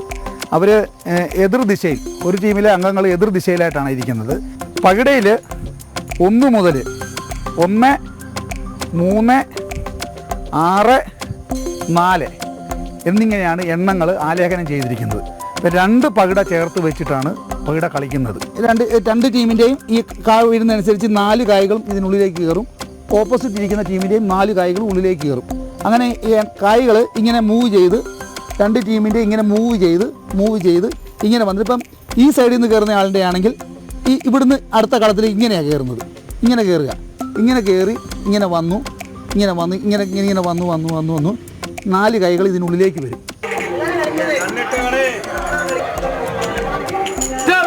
അത്ര നിസ്സാരമല്ല പകിടകളി. അറിയാമല്ലോ, രാജ്യം പോലും നഷ്ടപ്പെട്ടിട്ടുണ്ട് പകിടക്കളത്തിൽ പഞ്ചപാണ്ഡവന്മാർക്ക്. തന്ത്രവും നിയമവും അറിഞ്ഞ് കളിച്ചില്ലെങ്കിൽ പണി പാളും. ഈ ആൾക്കൂട്ടത്തിന് നടുവിൽ തോറ്റുപോകും. അത് വളരെ വലിയ ക്ഷീണമാണ്. ഇതിനകത്ത് മെയിനായിട്ട് കാണികളാണ് ഇതിൻ്റെ ഏറ്റവും വലിയ ആവേശം. ഓരോരുത്തർ ഓരോ പക്ഷം പിടിക്കും. അപ്പം ഞാനായാലും നമ്മളെ സംബന്ധിച്ച് നമുക്ക് പറയുകയാണെങ്കിൽ നമ്മൾ കൈ നോക്കണം. ഈ വരയാണ് മെയിനായിട്ട്. റെഫറി ഒരു മിനിറ്റ് കണ്ണ് മാറിയിട്ടുണ്ടെങ്കിൽ അത് നമുക്ക് കേൾക്കേണ്ടി വരും. അപ്പം പിന്നെ ഫൗള് എന്ന് പറഞ്ഞാൽ തർക്കം എന്ന് പറയാൻ അങ്ങനെയില്ല. നമുക്ക് തീർക്കാവുന്ന കാര്യങ്ങൾ തർക്കങ്ങൾക്കൊക്കെ നമുക്കൊരു പരിഹാരമുണ്ട്. എല്ലാ ടീമുകളും കളിക്കുന്നതിന് പോലെ കാര്യങ്ങൾ പറഞ്ഞിട്ടാണ് കളിപ്പിക്കുന്നത്. പകിടക്കളത്തിലെ ഏറ്റവും ആവേശം നൽകുന്ന ഒരു വ്യക്തിയാണ് നമ്മോടൊപ്പം ഉള്ളത്. ഈ നാട്ടുകാർ മുഴുവൻ പറയുന്നത് ഇവിടുത്തെ ഏറ്റവും വലിയ ചുറുചുറുക്കുള്ള ആള് ചേർന്നാണെന്നാണ്. അങ്ങനെയൊന്നും ഇല്ല, ചുമ്മാ പറയുന്നത്. അല്ലേ, അങ്ങനെയല്ലേ? ഇതിന് വാശിയുണ്ട്. അതിൽ ഒരു വർഷം നമ്മൾ പിടിച്ച് നിൽക്കുക, വാശിക്ക് വേണ്ടി അങ്ങനെ നിൽക്കും. ഞാൻ നേരത്തെ കളിച്ചോളൂ, ഇപ്പൊ കളിച്ചില്ലെന്നാണ്. നമ്മളെ കളിച്ചോളൂ വാശി വെക്കുന്ന ആൾക്കാർ പോരാന്നാണോ പറയുന്നത്? അല്ല, പകിട നീട്ടി വിട്ടണം. ഇവിടെ ചുമ്മാ തോണ്ടി അങ്ങോട്ട് എറിയുക. അങ്ങനെ കൂട്ടുകാരാരാ ഇവിടെ? പകിട കൂട്ടുകാരെല്ലാം പോയി. വാശിക്കും ആവേശത്തിനുമൊന്നും ഒട്ടും കുറവില്ലെങ്കിലും സൗഹൃദമാണ് കളിക്കളത്തിലെ പ്രധാന കരു. ഉത്രാടത്തിനാണ് ഫൈനൽ. അന്നറിയാം പകിടക്കളത്തിലെ രാജാവാരാണെന്ന്. ക്യാമറമാൻ മനോജ് വട്ടിയൂർക്കാവിനൊപ്പം മുഖ്യമയ്യപ്പൻ, ജനം, കോട്ടയം. നേരത്തെ രോഹിണി പറഞ്ഞ പോലെ തന്നെ പകിടക്കളം ഉഷാറാണ്, മിഥുൻ അയ്യപ്പൻ അതിലും ഉഷാറാണ്. എന്തായാലും പകിടക്കളിയുമായി കോട്ടയവും ഉഷാറാണ്. നമ്മൾ ഇതിനിടയിൽ വീണ്ടും പ്രേക്ഷകരുടെ ഒരു സന്ദേശം കൂടി വായിക്കണം. ശ്രീ പ്രസാദാണ് ഇത് പറഞ്ഞിരിക്കുന്നത്. രോഹിണി മഹേഷ്, വാർത്താ വായന കലയാക്കിയ മഹിള, ശിഷ്യന്മാരെ സൃഷ്ടിക്കൂ എന്നുള്ളതാണ്. ഞങ്ങളിങ്ങനെ പരിശീലനത്തിനായി ക്യൂ നിൽക്കാൻ പോവുക. ഇല്ല, ശരിക്കും കേട്ടോ, നമുക്കും വളരെ അഭിമാനമാണ് രോഹിണി ഇവിടെ ഉള്ളത്. ഈ അനുഭവങ്ങളെ കുറിച്ച് എന്തെങ്കിലും പറയാനുണ്ടോ? ഇല്ല. നമുക്ക് എന്തായാലും വാർത്തയിലേക്ക് അതെ പെട്ടെന്ന് തന്നെ പോകാവുന്നത്. ശരി, ഓണവിശേഷങ്ങളൊന്നും അവസാനിക്കുന്നില്ല. ഇന്ന് ചോതിയായി കഴിഞ്ഞു. അത്തം മുതൽ തിരുവോണം വരെയുള്ള ഓരോ ദിനങ്ങളുടെയും പ്രത്യേകത ഇങ്ങനെ നമ്മൾ ഓരോ ദിവസം കാണിക്കുന്നുണ്ട്. ഇത് വിവരിക്കുന്നതാകട്ടെ വേദപണ്ഡിതൻ ആചാര്യ ഗോപാലകൃഷ്ണ വൈദിക്. ഇന്ന് ചോതി നക്ഷത്രം, ഈ ദിനത്തിലെ പ്രത്യേകത, ഐതിഹ്യം എന്നിവയൊക്കെ അറിയാം. ഹരി ഓം. അപ്പോൾ നമ്മൾ ഇന്നലെ മനസ്സിലാക്കിയതുപോലെ കുലശേഖര ആൾവാരുടെ സമാധിയാണ് നമ്മൾ തിരുവോണമായി ആചരിക്കുന്നത്. അദ്ദേഹത്തിൻ്റെ ആസ്ഥാനം തൃക്കാൽക്കരൈ എന്നറിയപ്പെട്ടിരുന്ന ഇന്നത്തെ എറണാകുളത്തെ തൃക്കാക്കരയാണ്. തൃക്കാക്കര മഹാവിഷ്ണു ക്ഷേത്രം നിങ്ങൾ പോയിട്ടില്ലെങ്കിൽ ഒന്ന് പോകണം. കാരണം അത്രയ്ക്ക് പ്രാചീനമായ ഒരു മഹാക്ഷേത്രമാണ്. വാമനൻ എന്ന സങ്കല്പത്തിലാണ് അവിടെ വിഷ്ണുവിനെ ആരാധിക്കുന്നത്. വിഷ്ണു ക്ഷേത്രങ്ങളുടെ പല വിഷ്ണു ക്ഷേത്രങ്ങളിലും അങ്ങനെയാണ്. വിഷ്ണുവിൻ്റെ പ്രതിഷ്ഠയായിരിക്കും, ചതുർബാഹുവായ വിഷ്ണുവിൻ്റെ പ്രതിഷ്ഠയായിരിക്കും. പക്ഷേ അത് അവിടുത്തെ സങ്കല്പം, നമ്മുടെ പൂജയ്ക്ക് ഉപയോഗിക്കുന്ന സങ്കല്പം പലതായിരിക്കും. ചിലടത്ത് വാമനനാണ്, ഇപ്പോൾ തിരുവാറന്മുള കൃഷ്ണനാണ്, പാർത്ഥസാരഥി എന്നാണ് സങ്കല്പം. ഗുരുവായൂരിൽ മഹാവിഷ്ണുവിൻ്റെ ചതുർബാഹു വിഗ്രഹമാണ്, പക്ഷേ കൃഷ്ണനാണ് ആരാധന. അപ്പോൾ ഇങ്ങനെ മിശ്രം എന്നാണ് ആചാര്യന്മാർ ഇത്തരത്തിലുള്ള ആരാധനയ്ക്ക് പറയുന്നത്. വിഷ്ണുവിൻ്റെ വിഗ്രഹം ആരാധിക്കുന്നത് ശ്രീരാമനായോ ശ്രീകൃഷ്ണനായോ ഒക്കെ ആവാം, വാമനനായോ ഒക്കെ ആവാം. അങ്ങനെ വരുന്നതിനെയാണ് മിശ്രം എന്ന് നമ്മൾ പറയുക. മൂലസങ്കല്പം എന്ന് പറയുന്നത് പരബ്രഹ്മത്തിൻ്റെ സങ്കല്പമാണ്. അത് വിഷ്ണുവാണ്, വിഷ്ണു പരബ്രഹ്മമാണ്. അതിനെ മൂലസങ്കല്പമെന്നാണ് പറയുക. മഹാവിഷ്ണു, ശിവൻ, മൂലശിവൻ എന്ന് പറയും. ശിവൻ, ദേവി, ശാസ്താവ്, ഗണപതി, ഇത്രയുമാണ് മൂലസങ്കല്പങ്ങൾ. മൂലസങ്കല്പങ്ങൾ എന്ന് പറഞ്ഞാൽ പരബ്രഹ്മമാണ്. സർവചരാചരങ്ങളിലും അകവും പുറവും നിറഞ്ഞു നിൽക്കുന്ന പരബ്രഹ്മത്തെയാണ് നമ്മൾ മൂലസങ്കല്പം എന്നുള്ളത് കൊണ്ട് ഉദ്ദേശിക്കുന്നത്. രണ്ടാമത്തേത് ഗുരുസങ്കല്പമാണ്. നമുക്കിടയിൽ വന്ന് ജനിച്ച് ജീവിച്ച് സമാധിയായ മഹാഗുരുക്കന്മാരുണ്ട്, അവരെയാണ് ഗുരുസങ്കല്പം എന്ന് വിളിക്കുക. അത് ശ്രീകൃഷ്ണൻ, ശ്രീരാമൻ, ദക്ഷിണാമൂർത്തി, ശ്രീ പരമേശ്വരൻ, ശ്രീ പാർവതീദേവി, ഇങ്ങനെയൊക്കെയുള്ള മൂർത്തി വിശേഷങ്ങൾ, ഗുരുക്കന്മാർ, ഹനുമാൻ, കാലഭൈരവൻ, ഇതെല്ലാം ഗുരുക്കന്മാരാണ്. അപ്പോൾ നമ്മൾ എന്ത് ചെയ്യും? ഈ ഗുരുക്കന്മാരെ പരബ്രഹ്മത്തിൻ്റെ വിഗ്രഹങ്ങളിൽ തന്നെ ആരോപിക്കും. മഹാവിഷ്ണുവിൻ്റെ വിഗ്രഹം, മഹാവിഷ്ണു പരബ്രഹ്മമാണ്, മഹാവിഷ്ണുവിൻ്റെ വിഗ്രഹത്തിൽ നമ്മൾ ശ്രീകൃഷ്ണനെ സങ്കല്പിക്കും. ഇതുകൊണ്ടുള്ള ഗുണം എന്താണെന്ന് ചോദിച്ചാൽ, കൃഷ്ണനിൽ നിന്ന്, ഗുരുവാണ് നമുക്ക് ജീവിതത്തിൽ നന്മകൾ തരിക, നമ്മുടെ ക്ലേശങ്ങൾ ഒഴിച്ചു തരുന്നതും നമുക്ക് നന്മകൾ വരുത്തുന്നതും നമ്മുടെ ക്ലേശങ്ങൾക്ക് പരിഹാരം നൽകുന്നതും പാപപരിഹാരം നൽകുന്നതും നമുക്ക് സഹായമായി തീരുന്നതും ഗുരുസ്വരൂപങ്ങളാണ്, പരബ്രഹ്മമല്ല. അപ്പോൾ ശ്രീകൃഷ്ണനാണ് നമുക്ക് ക്ലേശങ്ങൾക്ക് പരിഹാരം തരുന്നതും ഭാഗ്യങ്ങൾ കൊണ്ടുവരുന്നതും നമ്മുടെ പ്രശ്നങ്ങൾ തീർക്കുന്നതും പ്രാർത്ഥനകൾക്ക് മറുപടി നൽകുന്നതും. അപ്പോൾ നമ്മൾ ഗുരുവിനെ സങ്കല്പിച്ച് ആരാധിക്കുന്നു. അതേസമയം മഹാവിഷ്ണുവിൻ്റെ പ്രതിഷ്ഠയല്ലേ, അത് പരബ്രഹ്മമാണ് മോക്ഷം തരുന്നത്. അപ്പോൾ പരബ്രഹ്മത്തിൻ്റെ സങ്കല്പത്തിൽ ഗുരുവിനെ ആരാധിക്കുമ്പോൾ മോക്ഷവും കിട്ടും, ഭൗതികമായ കാര്യങ്ങളും സാധിക്കും. അങ്ങനെയാണ് നമ്മൾ അങ്ങനെയാണ് മൂലസങ്കല്പം എന്ന നിലയിലാണ് തൃക്കാക്കരെ നമ്മൾ മഹാവിഷ്ണുവിനെ പ്രതിഷ്ഠിച്ചിരിക്കുന്നത്. അവിടെ വാമനമൂർത്തിയെ സങ്കല്പിച്ചാണ് ആരാധന നടക്കുക. അപ്പോൾ ഈ വാമനമൂർത്തി കുലശേഖര ആൾവാരുടെ പൂജാമൂർത്തിയായിരുന്നു, ആരാധനാമൂർത്തിയായിരുന്നു.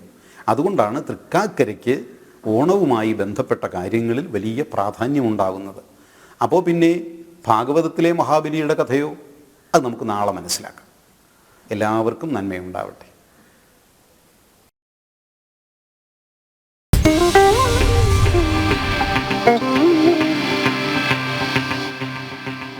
സമയം 8 മണി കഴിഞ്ഞ് 3 മിനിറ്റ് ആയിരിക്കുകയാണ്. ഈ മണിക്കൂറിൽ ഏറ്റവും പ്രധാനപ്പെട്ട തലക്കെട്ടുകൾ നമുക്ക് കണ്ടുവരാം.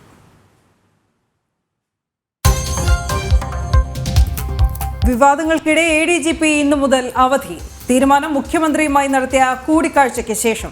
വ്യക്തിപരമായ ആവശ്യങ്ങൾക്കാണ് അവധിയെന്ന് MR അജിത് കുമാർ.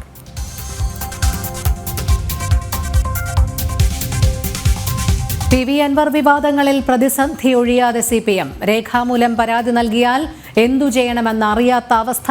അൻവറിന്റെ ആരോപണങ്ങൾ ഗൗരവതരമെന്നും വിലയിരുത്തൽ.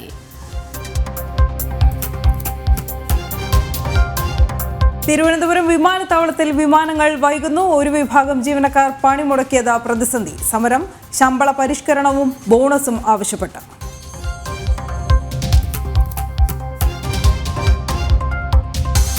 ഗുരുവായൂർ ക്ഷേത്രത്തിൽ റെക്കോർഡ് വിവാഹം. ഇന്ന് നടക്കുന്നത് 365 കല്യാണങ്ങൾ. 6 കല്യാണ മണ്ഡപങ്ങളിൽ ഒരേ സമയം ചടങ്ങുകൾ.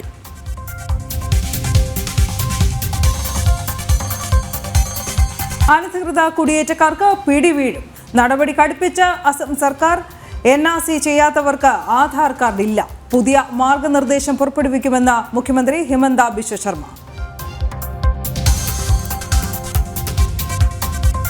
US ഓപ്പൺ വനിതാ കിരീടം സ്വന്തമാക്കി അരീന സബലെങ്കെ. ഫൈനലിൽ കീഴടക്കിയത് അമേരിക്കയുടെ ജെസ്സിക്ക പെഗുലയെ. ബെലാറുസ് താരത്തിന്റെ 3ാം ഗ്രാൻഡ് സ്ലാം കിരീടം.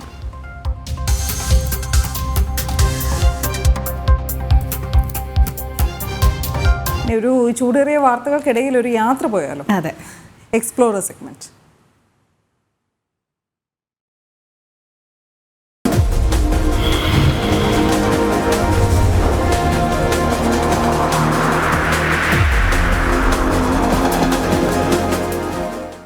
നമ്മളിപ്പോൾ പോകാൻ പോകുന്നത് നമ്മുടെ പ്രൊഡ്യൂസർ കൃഷ്ണപ്രിയയോടൊപ്പമാണ്. പത്തനംതിട്ടയിൽ നിന്ന് ഗവി വഴി കുമളിയിലേക്ക് ഒരു ആനവണ്ടി യാത്ര. കൊടും കാട്ടിലൂടെയുള്ള ഈ ആനവണ്ടി യാത്ര പറഞ്ഞറിയിക്കാൻ പറ്റാത്തൊരു അനുഭവം തന്നെയാണ്. നമുക്ക് കണ്ടുവരാം.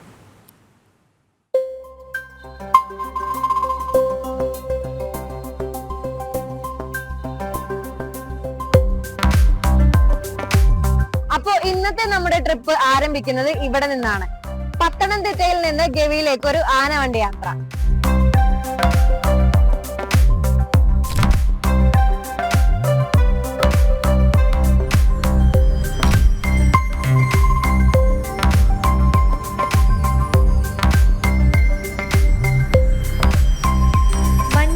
മനോഹാരിത തേടി വീണ്ടും ഒരു യാത്ര. പത്തനംതിട്ട ഗവി വഴി കുമളിയിലേക്കാണ് ഇന്നത്തെ നമ്മുടെ യാത്ര. വെളുപ്പിന് 5:30 പത്തനംതിട്ട KSRTC സ്റ്റാൻഡിൽ നിന്നും പുറപ്പെടുന്ന ആനവണ്ടിയാണ് ഞങ്ങൾ ഈ യാത്രയ്ക്ക് തിരഞ്ഞെടുത്തത്.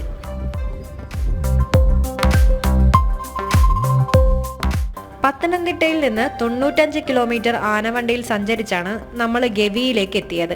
അവിടെ നിന്നും പിന്നെയും 40 കിലോമീറ്റർ കൂടി പിന്നിട്ടിട്ട് വേണം കുമളിയിലെത്താൻ. വനം വകുപ്പിന്റെ നിയന്ത്രണം ഉള്ളതിനാൽ ഗവിയിൽ ഇറങ്ങാനോ അവിടെ സമയം ചെലവഴിക്കാനോ സാധിക്കില്ല. നേരത്തെ അവിടേക്ക് സഞ്ചാരികളെ പ്രവേശിപ്പിച്ചിരുന്നെങ്കിലും ഇപ്പോൾ നിരോധിച്ചിരിക്കുകയാണ്. എന്നിരുന്നാലും കൊടുങ്കാട്ടിലൂടെയുള്ള ഈ ആനവണ്ടി യാത്ര ഒരു പ്രത്യേക അനുഭവം തന്നെയാണ്. അപ്പൊ നമ്മുടെ യാത്ര ആരംഭിച്ചിട്ട് ആദ്യം ബസ് നിർത്തിയേക്കുന്നത് ഇവിടെയാണ്. ഭക്ഷണം കഴിക്കാൻ വേണ്ടിയിട്ടാണ് ഇപ്പോൾ ഇവിടെ ബസ് നിർത്തിയേക്കുന്നത്. ഇനി ഇത് കഴിഞ്ഞിട്ട് ഇവിടുന്ന് ബസ് എടുക്കുമ്പോൾ നമ്മുടെ ശരിക്കുള്ള യാത്ര, അതായത് കാട്ടിനുള്ളിൽ കൂടെയുള്ള യാത്ര ഇവിടെ നിന്നാണ് ആരംഭിക്കുന്നത്. നീണ്ട 61 കിലോമീറ്റർ സഞ്ചരിച്ചിട്ടാണ് നമ്മൾ ഫോറസ്റ്റിനുള്ളിൽ കൂടി ഇനി പോകാൻ പോകുന്നത്.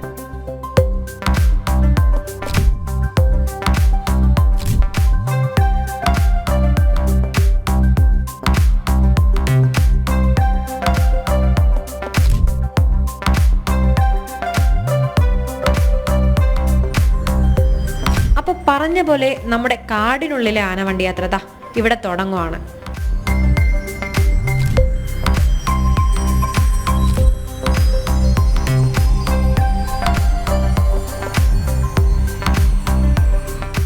ഒരു കാട് ഇത്രയധികം കാഴ്ചകൾ ഒളിപ്പിച്ചു വെക്കുമോ എന്ന് സംശയം തോന്നുന്നെങ്കിൽ അതിനുള്ള ഉത്തരം ഗവിയാണ്.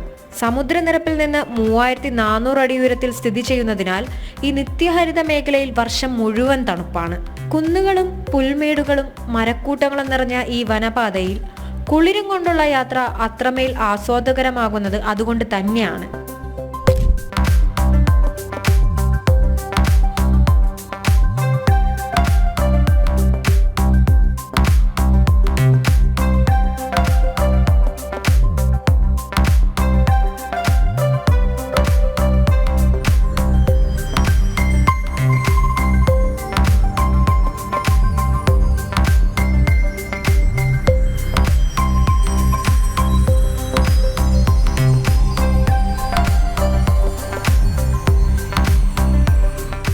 കാട്ടിലേക്ക് ബസ് പ്രവേശിച്ചപ്പോൾ തന്നെ കണ്ടക്ടർ കയ്യും തലയും പുറത്തിടരുത്, പ്ലാസ്റ്റിക് വേസ്റ്റ് പുറത്തേക്ക് വലിച്ചെറിയരുതെന്നൊക്കെ നിർദ്ദേശങ്ങൾ തന്നു. കഷ്ടിച്ച് 2 ബസ്സുകൾക്ക് പോകാനുള്ള വീതിയെ ഈ റോഡിനുള്ളൂ. ബസ്സിലെ ജീവനക്കാരെയും മറ്റ് യാത്രക്കാരെയും പറ്റി പറയാതിരിക്കാൻ പറ്റില്ല, അത്രയ്ക്കും ഫ്രണ്ട്ലി ആയിരുന്നു. പോകുന്ന വഴിയിൽ നമ്മൾ ആദ്യം കണ്ടത് കുറേ ചെടികളാണ്. രാമായണത്തിൽ പരാമർശിക്കുന്ന സീതകൽപ്പം, നോഹയുടെ പേടകമുണ്ടാക്കാൻ ഉപയോഗിച്ച മരം എന്ന് വിശ്വസിക്കുന്ന നോഹർ മരം, കുന്തിരിക്കമുണ്ടാക്കാൻ ഉപയോഗിക്കുന്ന മരം, കള്ളിമുള്ളു ചെടികൾ, ഇവയെല്ലാം ഞങ്ങൾ കണ്ടു. അത്യപൂർവങ്ങളായ പുഷ്പങ്ങളും സസ്യങ്ങളുമാണ് ഇവിടെ ഏറെയുള്ളത്.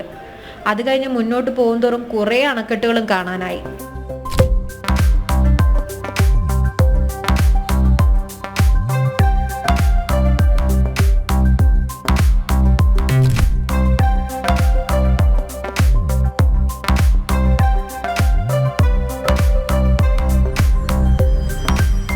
Kakki dam, Moozhiyar dam, Anathodu dam, Gavi dam, Pamba dam തുടങ്ങിയ അണക്കെട്ടുകൾ ഈ വന്യതയിലെ നീരൊഴുക്കിനെ സംരക്ഷിക്കുന്നവയാണ്. പിന്നെതാ ഈ പെൻസ്ട്രോക്ക് പൈപ്പ്. കക്കി ഡാമിൽ നിന്നും മൂഴിയാർ ഡാമിലേക്ക് വെള്ളം കൊണ്ടുപോകാൻ ഉപയോഗിക്കുന്ന കൂറ്റൻ പൈപ്പുകളാണിത്. കൂടാതെ പശ്ചിമഘട്ട മലനിരകളും ശബരിമലയിലെ ഒരു ഭാഗവും നമുക്ക് ബസ്സിൽ ഇരുന്ന് നോക്കുമ്പോൾ ദൂരത്തായി കാണാൻ പറ്റും. മാത്രമല്ല ആനയും മയിലും വേഴാമ്പലും ഒക്കെയായി വന്യമൃഗങ്ങളെയും ഈ യാത്രയിൽ കാണാൻ ഞങ്ങൾക്ക് സാധിച്ചു. അങ്ങനെ പോയി ഞങ്ങൾ ഗവി ഫോറസ്റ്റ് സ്റ്റേഷൻ എത്തി. ഇവിടെ ബസ്സിന്റെ നമ്പറും യാത്രക്കാരുടെ എണ്ണവും കൃത്യമായിട്ട് രേഖപ്പെടുത്തണം. ഇവിടെ നിന്ന് പിന്നെ എത്തുന്നത് ഗവി ടൗണിലേക്കാണ്. സിനിമകളിൽ കണ്ടത് വെച്ച് ഒരു വലിയ ടൗൺ ആണ് ഞങ്ങൾ വിചാരിച്ചത്. പക്ഷേ ദേ ഈ കാണുന്ന ചെറിയൊരു ടൗണാണ് ഗവി ടൗൺ. എടുത്തു പറയേണ്ട ഒന്നാണ് ഇവിടുത്തെ ഗവൺമെന്റ് LP സ്കൂള്. ഇവിടെ എല്ലാ വിഷയവും പഠിപ്പിക്കുന്നത് ഒരു അധ്യാപകനാണ്. ഏക അധ്യാപക വിദ്യാലയം. അങ്ങനെ ഒത്തിരി കാഴ്ചകൾ കണ്ട് ഗവിയോട് ഞങ്ങൾ വിട പറയുകയാണ്.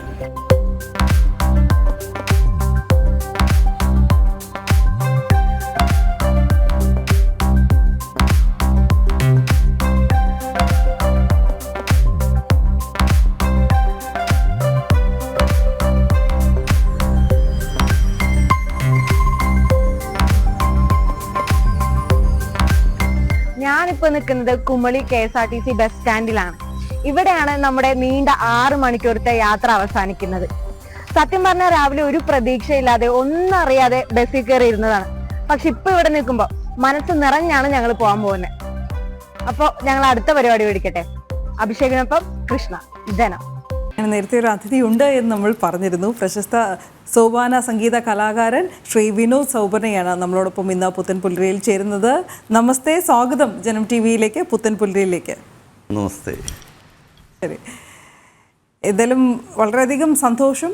ഇന്നലെ ഒരു താങ്കളുടെ ഒരു പെർഫോമൻസ് ഉണ്ടായിരുന്നു. അത് പഴവങ്ങാടി ക്ഷേത്രത്തിലാണെന്ന് മനസ്സിലാക്കുന്നു. അതിന് തൊട്ട് പിന്നാലെയാണ് ജനം ടി വിയിലേക്ക് വരാമെന്ന് സമ്മതിച്ചതും. ഞങ്ങൾക്കും വളരെ അഭിമാനം. എന്തായാലും ആദ്യം തന്നെ ചോദിക്കട്ടെ, എന്താണ് ഈ സോപാന സംഗീതം? സോപാന സംഗീതം എന്ന് പറഞ്ഞു കഴിഞ്ഞാൽ ക്ഷേത്രങ്ങളിലെ ക്ഷേത്രകല ആണ്. ക്ഷേത്രങ്ങളിൽ സോപാനത്തിൽ നിന്ന്, അതായത് ക്ഷേത്രത്തിൻ്റെ പടിക്കെട്ടുകൾക്ക് ചേർന്ന് നിന്നുകൊണ്ട് ഭഗവാന് ഇത് തൈരത്രീയങ്ങളാകുന്ന കലകളാണ്. അതായത് വാദ്യം, നൃത്തം, ഗീതം, ഈ മൂന്നും കൂടെ കൂടുന്നതാണ്. അതായത് തിരുമേനിമാർ നമ്മുടെ ഇവർ ചെയ്യുന്ന കലകളാണ് പറയുന്നത്. തന്ത്രിമാരും പൂജാരിമാരും ക്ഷേത്രത്തിനകത്ത് ചെയ്യുന്ന അംഗന്യാസങ്ങൾ വഴി ചെയ്യുന്ന കലകളാണ് നൃത്തത്തിൽപ്പെടുന്നത്. വാദ്യം എന്ന് പറയുന്നത് ഇടയ്ക്കയാണ്, ഗീതം എന്ന് പറയുന്നത് സോപാന സംഗീതമാണ്. ഇത് ഈ നട അടയ്ക്കുന്ന സമയത്ത് ഭക്തരെ ഒരു ഭക്തിയിലോട്ട് എത്തിക്കുക എന്നാണ് ഇതുകൊണ്ട് ഉദ്ദേശിക്കുന്നത്. അപ്പം ഇത് നമ്മൾ സോപാനത്ത് നിന്ന് ഏത് ഭഗവാനാണോ മൂർത്തി, ആ മൂർത്തിയുടെ ധ്യാനി പാടി, നമ്മൾ കൂറുകുട്ടി, കീർത്തനം പാടി, തീറുകുട്ടി, മംഗളം പാടി നിർത്തുന്ന ഒരു പ്രോസസ്സിങ്ങാണ് ശരിക്കും പറഞ്ഞാൽ സോപാന സംഗീതം എന്ന് പറയുന്നത്. ജനങ്ങളെ ഭക്തിയിലോട്ട് എത്തിക്കുക, അവർ നടയടച്ച് കിടക്കുന്ന സമയത്ത് ജനങ്ങളെ ഭക്തിയിലോട്ട് എത്തിക്കുക എന്നുള്ളതാണ് അതിനെ കൊണ്ട് ഉദ്ദേശിക്കുന്നത്. ശരി, നമുക്കെങ്കിൽ ആദ്യം തന്നെ ഒരു കീർത്തനം കേട്ട് തുടങ്ങാൻ തോന്നുന്നില്ലേ? ഒരു ധ്യാനി പാടാം, ഭഗവാന്റെ ഒരു ധ്യാനി പാടിക്കൊണ്ടായിക്കോട്ടെ. നമ്മൾ അതിന്റെ ക്രമം അനുസരിച്ച് തന്നെ പോട്ടെ.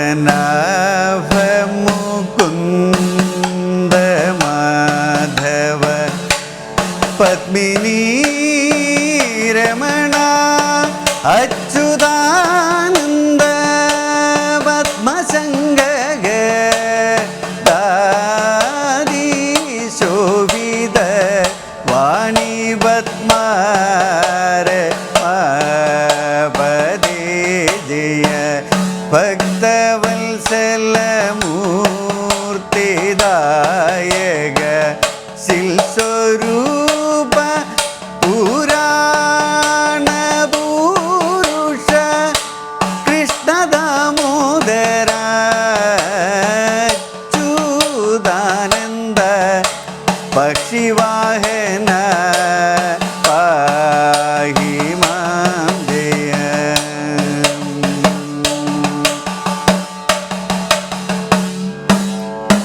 ഇതാണ് ധ്യാനി. ഈ ധ്യാനി പാടിക്കഴിഞ്ഞിട്ടാണ് നമ്മൾ കീർത്തനത്തിലോട്ട് സാധാരണയായിട്ട് വരുന്നത്. കിടക്കുന്നത്. അതെ, ശ്രീ വിനോദ് തുടക്കത്തിൽ പറഞ്ഞിരുന്നു ഭക്തിയുടെ ലഹരിയിലേക്ക് കൊണ്ടുപോവുക എന്നതാണ് സോപാന സംഗീതത്തിലൂടെ ഉദ്ദേശിക്കുന്നത്. ഇതിനെന്തെങ്കിലും പ്രത്യേക ചിട്ടവട്ടങ്ങളൊക്കെ ഉണ്ടോ?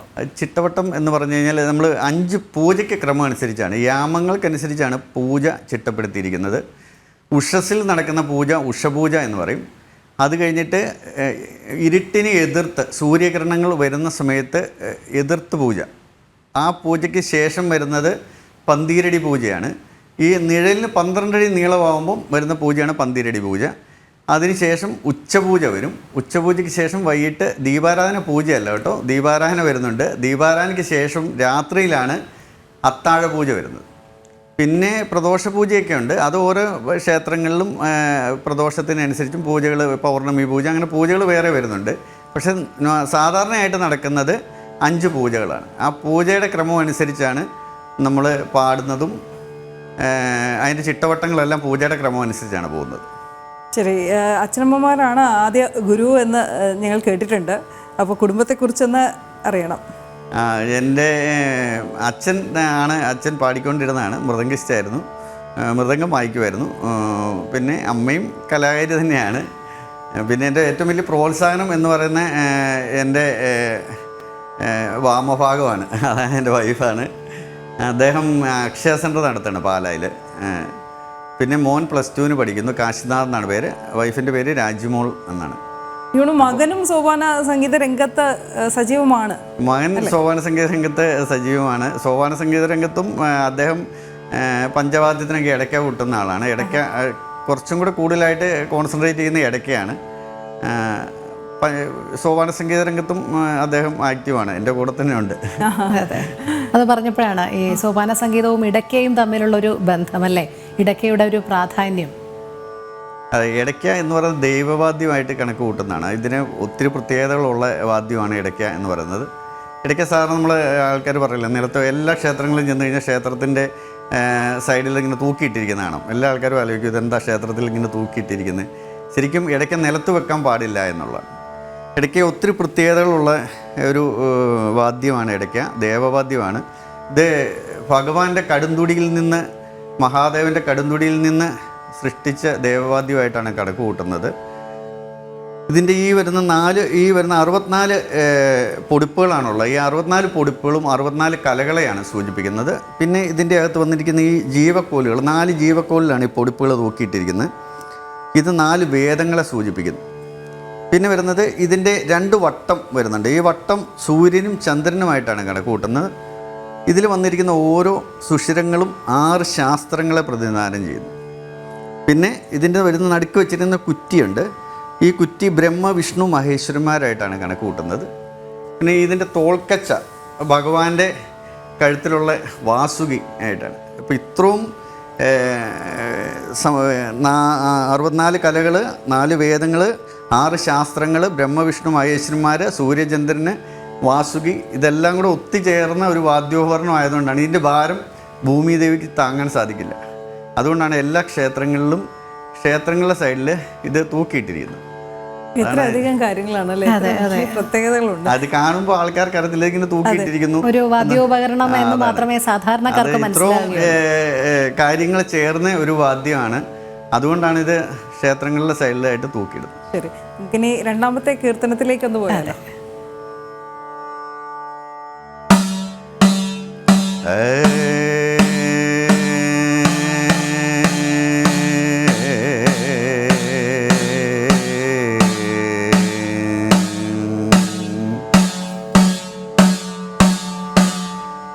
ശ്രീപദേ ശ്രീനാരായൺ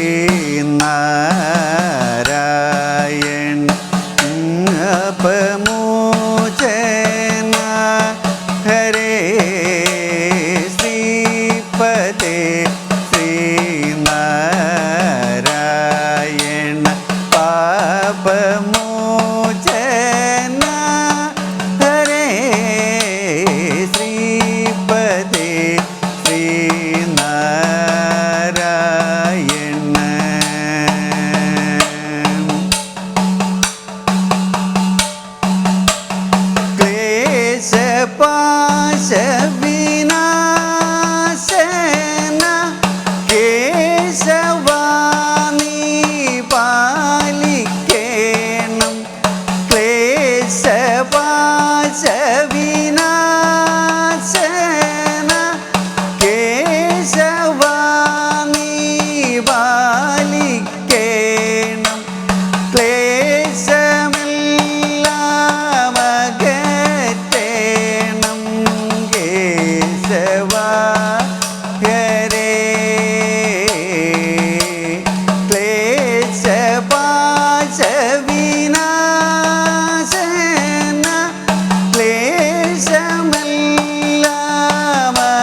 ശങ്കര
ഇത് മഹാദേവസ്തുതി കീർത്തനം. ഇത് ശരിക്കും നമ്മുടെ അനന്തപുരിയിൽ വന്നല്ലേ, അപ്പം ഭഗവാൻ തന്നെ കീർത്തനമാണ്. ശരി, പത്മനാഭ കീർത്തനമാണ്. വിഷ്ണുവിന്റെ കീർത്തനാണ് പാടിയത്. ശരി. ഈ കേരളത്തിനകത്തും പുറത്തുമായിട്ടുള്ള നിരവധി ക്ഷേത്രങ്ങളിൽ താങ്കളിങ്ങനെ സോപാന സംഗീതം ആലപിച്ചിട്ടുണ്ട്.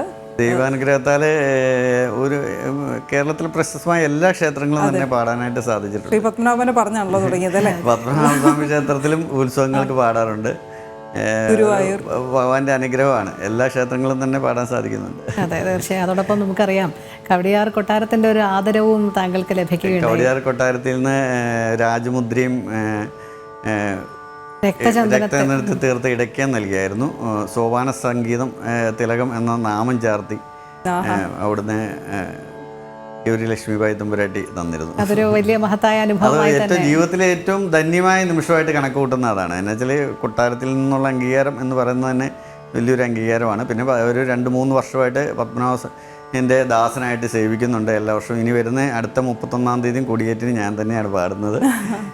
ഭഗവാനെ സേവിക്കാൻ കിട്ടുന്ന അവസരങ്ങളല്ലേ. സ്വദേശം പാലയാണ്, പക്ഷേ പാലയാണ് സ്വദേശം, പാലയിലാണ് താമസിക്കുന്നത്. ഇപ്പോ ഇങ്ങോട്ട് എത്തി, തിരുവനന്തപുരം സൈഡിലോട്ട് തിരുവനന്തപുരംകാരനായിട്ട് മാറിക്കൊണ്ടിരിക്കുകയാണ്. ഇവിടെ ആറ്റുകാല് കഴിഞ്ഞ വർഷം പൊങ്കാലയ്ക്ക് പാടിയിരുന്നു, കരിക്കകം, അങ്ങനെ തിരുവനന്തപുരത്തുള്ള അത്യാവശ്യം എല്ലാ ക്ഷേത്രങ്ങളും തന്നെ പാടിയിട്ടുണ്ട്. അപ്പം തിരുവനന്തപുരം സൈഡിലോട്ട് വന്നു. പാലക്കാടുമൊക്കെ പോകുന്നുണ്ട് കേട്ടോ, ഇങ്ങോട്ട് വന്നേ ഉള്ളൂ. പിന്നെ ഏറ്റുമാനൂർ, അങ്ങനെയുള്ള ഞങ്ങളുടെ അവിടുത്തെ പ്രശസ്തമായ ക്ഷേത്രങ്ങളുണ്ടല്ലോ, ഏറ്റുമാനൂരുണ്ട്, കഴിഞ്ഞ പ്രാവശ്യം രാജരാജ ക്ഷേത്രം, അങ്ങോട്ടൊക്കെ പോകാറുണ്ട്. തളിപ്പുറം വേറെ സൈഡിലോട്ടും പാടാറുണ്ട്. ഈ ക്ഷേത്രങ്ങളുമായിട്ട് ബന്ധപ്പെട്ട മറക്കാനാകാത്തൊരു അനുഭവം? ക്ഷേത്രങ്ങളുമായിട്ട് ബന്ധപ്പെട്ട് മറക്കാനാകാത്ത അനുഭവം എന്ന് പറയുന്നത്, ഞാൻ എൻ്റെ പഠിച്ചുകൊണ്ടിരുന്ന കാലത്ത്, പഠിച്ച് അരങ്ങേറ്റമെല്ലാം കഴിഞ്ഞിട്ട് നിൽക്കുന്ന സമയത്ത് വലിയൊരു അനുഗ്രഹമായിട്ട് കാണുന്ന, ഞാൻ ഏറ്റുമാനൂർ അമ്പലത്തിലെ, ഞാൻ മഹാദേവൻ്റെ ഭക്തനാണ്, പരമഭക്തനാണ്. അപ്പോൾ ഏറ്റുമാനൂർ അമ്പലത്തിലെ സ്റ്റേജിൽ എനിക്കൊരു പ്രോഗ്രാം തരാമോ ചോദിച്ച് ഞാൻ അവിടെ ചെന്ന് സെക്രട്ടറിയെ കണ്ടു. സെക്രട്ടറി കണ്ടിട്ട് ചോദിച്ചു, ഞാൻ സോപാന സംഗീതം പാടുന്ന കലാകാരൻ, അന്ന് വലിയ പേരൊന്നും ആയിട്ടൊന്നുമില്ല. അപ്പോൾ ചോദിച്ച സമയത്ത് അദ്ദേഹം പറഞ്ഞു, വിനോദേ, നാളെ വന്നിട്ട് നമ്മുടെ സോപാനത്ത് തന്നെ ഒന്ന് പാട്, ഞാനൊന്ന് കേൾക്കട്ടെ, കേട്ട് കഴിഞ്ഞിട്ട് ഞാൻ തീരുമാനിക്കാം നമുക്ക് സ്റ്റേജിൽ തരണോ വേണ്ടോ എന്നുള്ളത്. ശരിക്കും സോപാനത്ത് പാടുക എന്നുള്ളതായിരുന്നു ആഗ്രഹം. അദ്ദേഹം പറഞ്ഞു, ഭഗവാൻ പറയിപ്പിച്ച പോലെ അദ്ദേഹം പറഞ്ഞു, വിനോദ് സോപാനത്ത് തന്നെ പാടിയിട്ട് വിനോദിൻ്റെ കേട്ടിട്ട് പാട്ട് കേട്ടിട്ട് സ്റ്റേജിൽ പ്രോഗ്രാം തരാമെന്ന് പറഞ്ഞു. അങ്ങനെ ഞാൻ ആദ്യം പാടുന്ന, അരങ്ങേറ്റം കഴിഞ്ഞ് പാടുന്ന മഹാക്ഷേത്രങ്ങളിലൊന്ന് ഏറ്റുമാനൂരമ്പലമാണ്. ഏറ്റുമാനൂരമ്പലത്തിൽ പാടി കഴിഞ്ഞിട്ടാണ് ഞാൻ തുടക്കം കുറിക്കുന്നത്. അപ്പം അതെൻ്റെ ഒരു വലിയൊരു ജീവിതത്തിൽ മറക്കാനാകാത്ത അനുഭവമായിട്ടാണ് ഞാൻ കണക്കൂട്ടുന്നത്. ശരി ശരി. വിനോദ് സോബറിയാണ് നമ്മളോടൊപ്പം തുടരുന്നത്. എന്തായാലും ഈ സോപാന സംഗീത സമന്വയം എന്നാണ് താങ്കളുടെ പരിപാടിയുടെ പേര്. പ്രത്യേകത പ്രോഗ്രാം സോപാന സംഗീത സമന്വയം എന്ന് പറഞ്ഞതാണ്. അത് കഥകളി ക്ലാസിക്കലും സോപാന സംഗീതവും മിക്സ് ചെയ്തിട്ടാണ് സ്റ്റേജിൽ നടക്കുന്നത്. ക്ഷേത്രങ്ങളിലകത്ത് അതിൻ്റെ ചിട്ടവട്ടത്തോടു കൂടിയാണ് പാടുന്നത്. പുറത്ത് സ്റ്റേജിൽ ആവുമ്പോൾ പ്രേക്ഷകർ പല രീതിയിലുള്ള പ്രേക്ഷകരാണ്. അപ്പോൾ ഇത് ശരിക്കും ജനകീയമാക്കുക എന്നുള്ളതാണ്. സോപാന സംഗീതം ജനകീയമാക്കുക, പഴയ ക്ഷേത്രത്തിന് അകത്ത് മാത്രം ഒതുങ്ങി ഇരുന്ന ഒരു കലയാണ്. ഇതിനെ പുറത്തോട്ട് എത്തിക്കുക എന്നുള്ളതാണ് എന്നെ പോലെയുള്ള ആൾക്കാരുടെ ലക്ഷ്യം. അതിന് വലിയ സ്വീകാര്യത തന്നെയാണല്ലേ. അത് ഞാൻ ചെയ്യുന്ന സോപാന സംഗീത സമന്വയം ക്ലാസിക്കലും കഥകളി സംഗീതം സോപാന സംഗീതം മിക്സായിട്ട് 1 മണിക്കൂർ 1.5 മണിക്കൂർ ചെയ്യുന്നൊരു പ്രോഗ്രാമാണ് എൻ്റെ ഈ വർഷത്തെ ചെയ്യാൻ പോകുന്നത്. അപ്പോൾ അതിൽ ആലാപനമൊക്കെ എങ്ങനെയാണ് വരുന്നത്? എല്ലാം ക്ലാസിക്കൽ ആയിട്ട് പാടുമ്പം ഇപ്പം മഹാദേവ ശിവശംഭു അങ്ങനത്തെ പാട്ടുകൾ പാടും. കഥകളി സംഗീതത്തിലോട്ട് വരുമ്പോൾ അജിത് ഹെരെ പോലെ ജനകീയമായിട്ട് ആൾക്കാർ കേട്ടിരിക്കുന്ന പാട്ടുകളിലോട്ട് പോകാറുണ്ട്. അങ്ങനെയാണ് ചെയ്യുന്നത്. അതെല്ലാവർക്കും കേൾക്കണമെന്ന് ആഗ്രഹമുണ്ട്. അപ്പം ആദ്യം കഥകളി സംഗീതത്തിൻ്റെ ഒരു കുറച്ച് ഭാഗം പാടാം.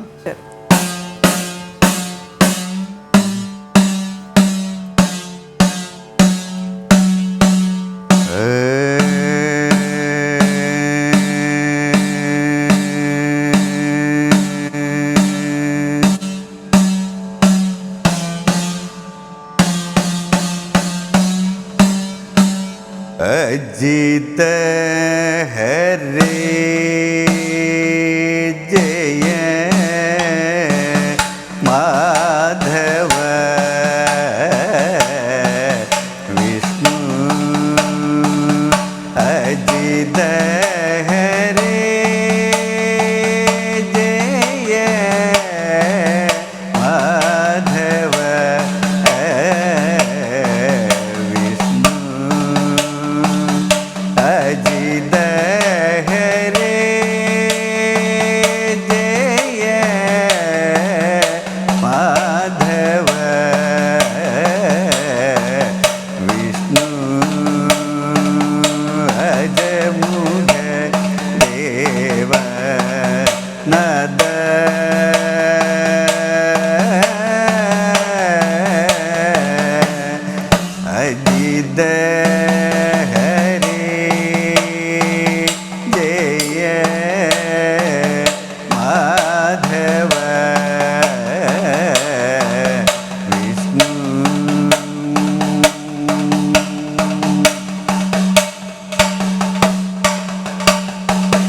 ഞാനും ബലഭദ്രനുജ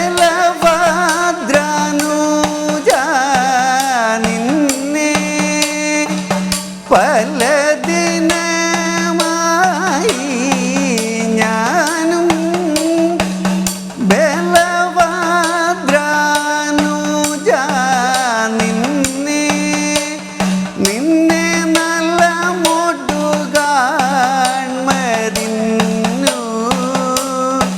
കളിയല്ലേ രുചിക്കുന്നു കാലവിഷമം കൊണ്ടു കാമം സാധിപ്പതില്ലേ നീല നീരദ വർണ്ണ നീല നീരദ വർണ്ണ മൃദുല കമല രുചിര നയന നൃഹരേ നീല നീരദ വർണ്ണ മൃദുല കമല രുചിര നയന നൃഹരേ അജിത ഹരി ജയ മാധവ വിഷ്ണു.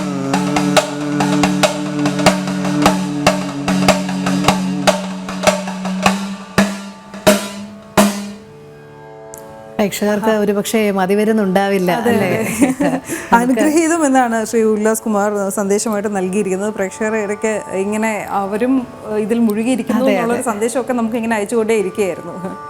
ശരി, എന്തായാലും വളരെയധികം നന്ദി ശ്രീ വിനോദ് സൗപന്യ. നമ്മളോടധികം ഇത്രയധികം സമയം വന്നു, സംസാരിച്ചു, ആലപിച്ചു തന്നു. സന്തോഷം. ശരി, ഇനിയും ഭഗവാൻ അനുഗ്രഹിക്കട്ടെ. നിരവധി സ്റ്റേജുകൾ, അതോടൊപ്പം തന്നെ നമുക്ക് ഈ സോപാന കലയെ ഇത്രയധികം ജനകീയമാക്കാനുള്ള ഒരു ശ്രമം, അതാണ് എടുത്തു പറയേണ്ടത്. ഇത് ഇനിയും ദയവായി തുടരുക. ജനത്തിൻ്റെ പ്രേക്ഷകർക്ക് എല്ലാവർക്കും നല്ലൊരു സുപ്രഭാതം നേരുന്നു. ശരി, തിരികെ വാർത്തകളിലേക്ക്. പോത്തൻകോട് ശാന്തിഗിരി ആശ്രമം സ്ഥാപക ഗുരു നവജ്യോതി ശ്രീ കരുണാകര ഗുരുവിൻ്റെ 98ാമത് ജന്മദിനാഘോഷമായ നവപൂജിതം ഇന്ന് നടക്കും. ആഘോഷ പരിപാടികൾ ഒക്ടോബർ 18 വരെ നീണ്ടു നിൽക്കും. രാവിലെ 10:30 നടക്കുന്ന പൊതുസമ്മേളനം കേന്ദ്ര ന്യൂനപക്ഷകാര്യ സഹമന്ത്രി ജോർജ് കുര്യൻ ഉദ്ഘാടനം ചെയ്യും. ശാലിനി ചേരുന്നുണ്ട് വിവരങ്ങൾ നൽകുന്നതിനായി. ശാലിനി, എന്താണ് കൂടുതൽ വിശദാംശങ്ങൾ?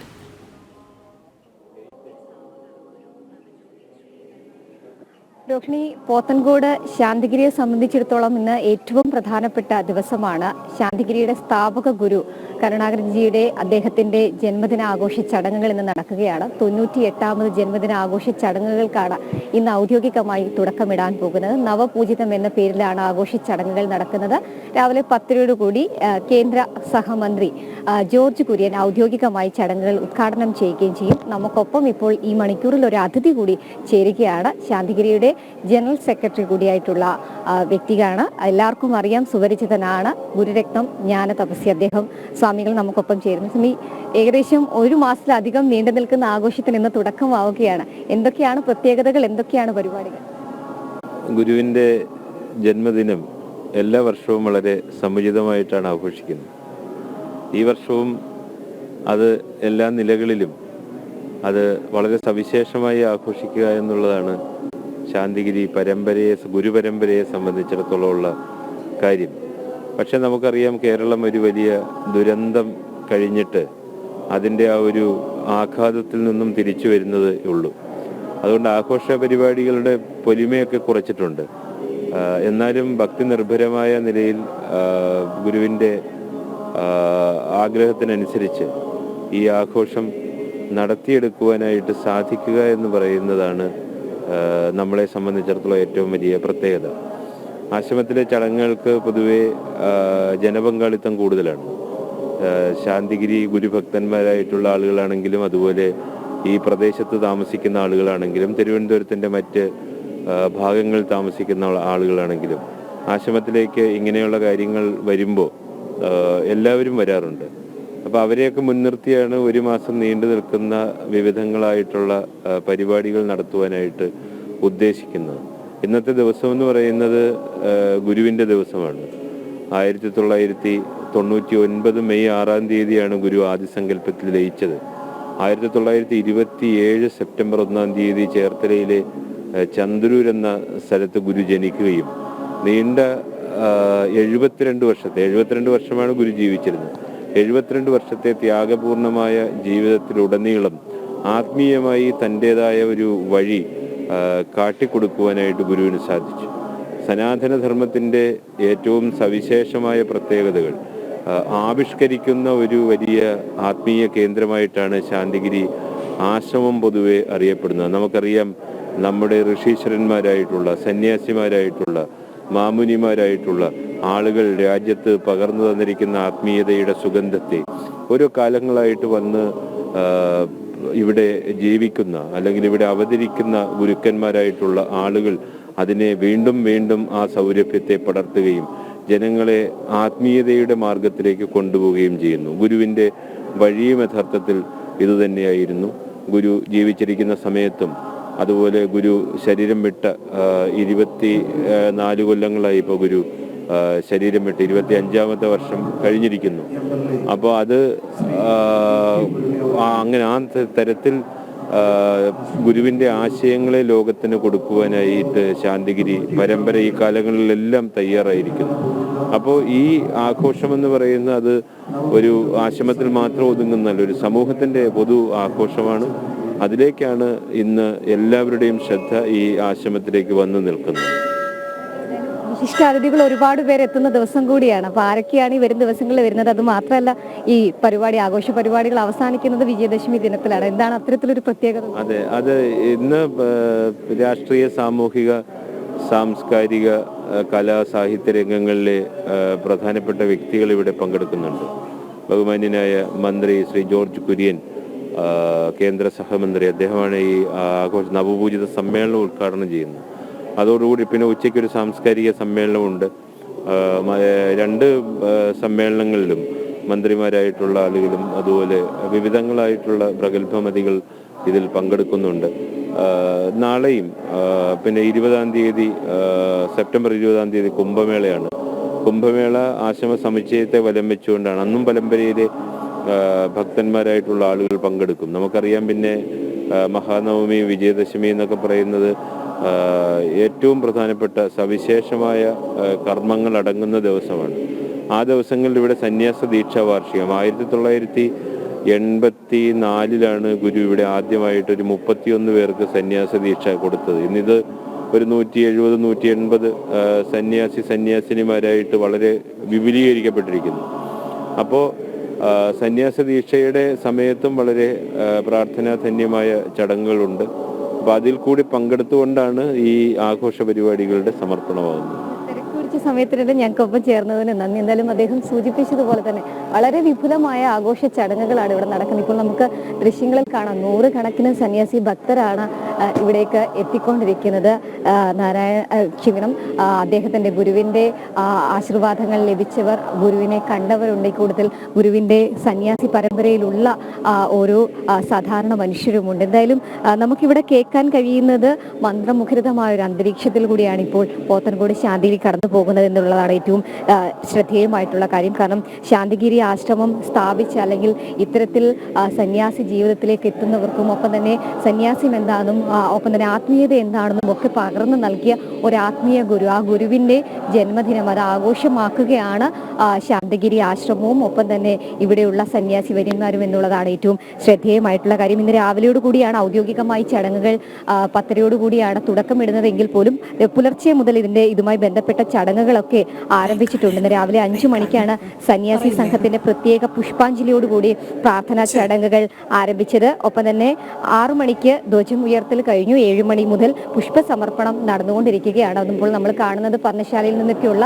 ദൃശ്യങ്ങൾ കൂടിയാണ് നമ്മളിപ്പോൾ കാണുന്നത്. അത്തരത്തിൽ സമൂഹത്തിന്റെ നാനാ തുറകളിൽ നിന്നുള്ളവരെത്തുന്നുണ്ട്. ഒപ്പം തന്നെ വിവിധമായിട്ടുള്ള മേഖലകളിൽ നിന്ന് ഉള്ളവരെത്തുന്നുണ്ട്, വിവിധ VIP-കൾ എത്തുന്നുണ്ട്. അത്തരത്തിൽ വളരെ വിപുലമായൊരു ചടങ്ങായിട്ടാണ് ഈ 98ാം ജന്മദിനം അത് ശാന്തിഗിരി ആഘോഷമാക്കിക്കൊണ്ടിരിക്കുന്നത്. എന്തായാലും രാവിലെ 10:30 നടക്കുന്ന പൊതുസമ്മേളനം കേന്ദ്ര ന്യൂനപക്ഷകാര്യ സഹമന്ത്രി ജോർജ് കുര്യൻ ഉദ്ഘാടനം ചെയ്യുകയും ചെയ്യും. എന്തായാലും ഒരു മാസത്തിലധികം നീണ്ടു നിൽക്കുന്ന ആഘോഷ പരിപാടികൾക്കാണ് ഇന്ന് ഔദ്യോഗികമായി തുടക്കമിടുന്നത്. അതിന്റെ ഔദ്യോഗിക ചടങ്ങുകളിലേക്കൊക്കെ തന്നെ കടക്കാൻ പോവുകയാണ്. എന്തായാലും വിജയദശമി ദിനത്തിലാണ് ഔദ്യോഗികമായി നവപൂജിതം പരിപാടിയുടെ അല്ലെങ്കിൽ ഈ ആഘോഷ പരിപാടികളുടെ സമാപനം കുറിക്കുന്നത്. അതിന് മുൻപ് ഏകദേശം ഒരു മാസത്തോളം നീണ്ടു നിൽക്കുന്ന വിവിധ പരിപാടികൾ, അതിവിടെ ശാന്തിഗിരിയിൽ മാത്രമല്ല, ശാന്തിഗിരിക്ക് പുറത്തേക്ക് പല സന്നദ്ധ സേവന പ്രവർത്തനങ്ങളായിട്ടൊക്കെ ശാന്തിഗിരി ട്രസ്റ്റ് ഏറ്റെടുക്കുകയും ഗുരു ജയന്തി അത് ശാന്തിഗിരി ആശ്രമത്തിൽ നിന്നുള്ള തത്സമയ ദൃശ്യങ്ങൾ പ്രതികരണങ്ങളിലൂടെയാണ് ഷാനി നമ്മളെ കൊണ്ടുപോയത്.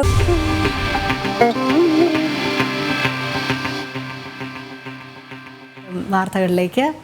വൈജ്ഞാനിക മേഖലയിൽ ഭാരതം എല്ലായ്പ്പോഴും മുന്നിലാണ്. അതുപോലെ ലോകരാജ്യങ്ങൾക്ക് മുന്നിൽ ഒരിക്കൽ കൂടി മാതൃകയായിരിക്കുകയാണ് തിരുവനന്തപുരം സായി കൃഷ്ണ പബ്ലിക് സ്കൂളിലെ 2 മിടുക്കരായ വിദ്യാർത്ഥികൾ.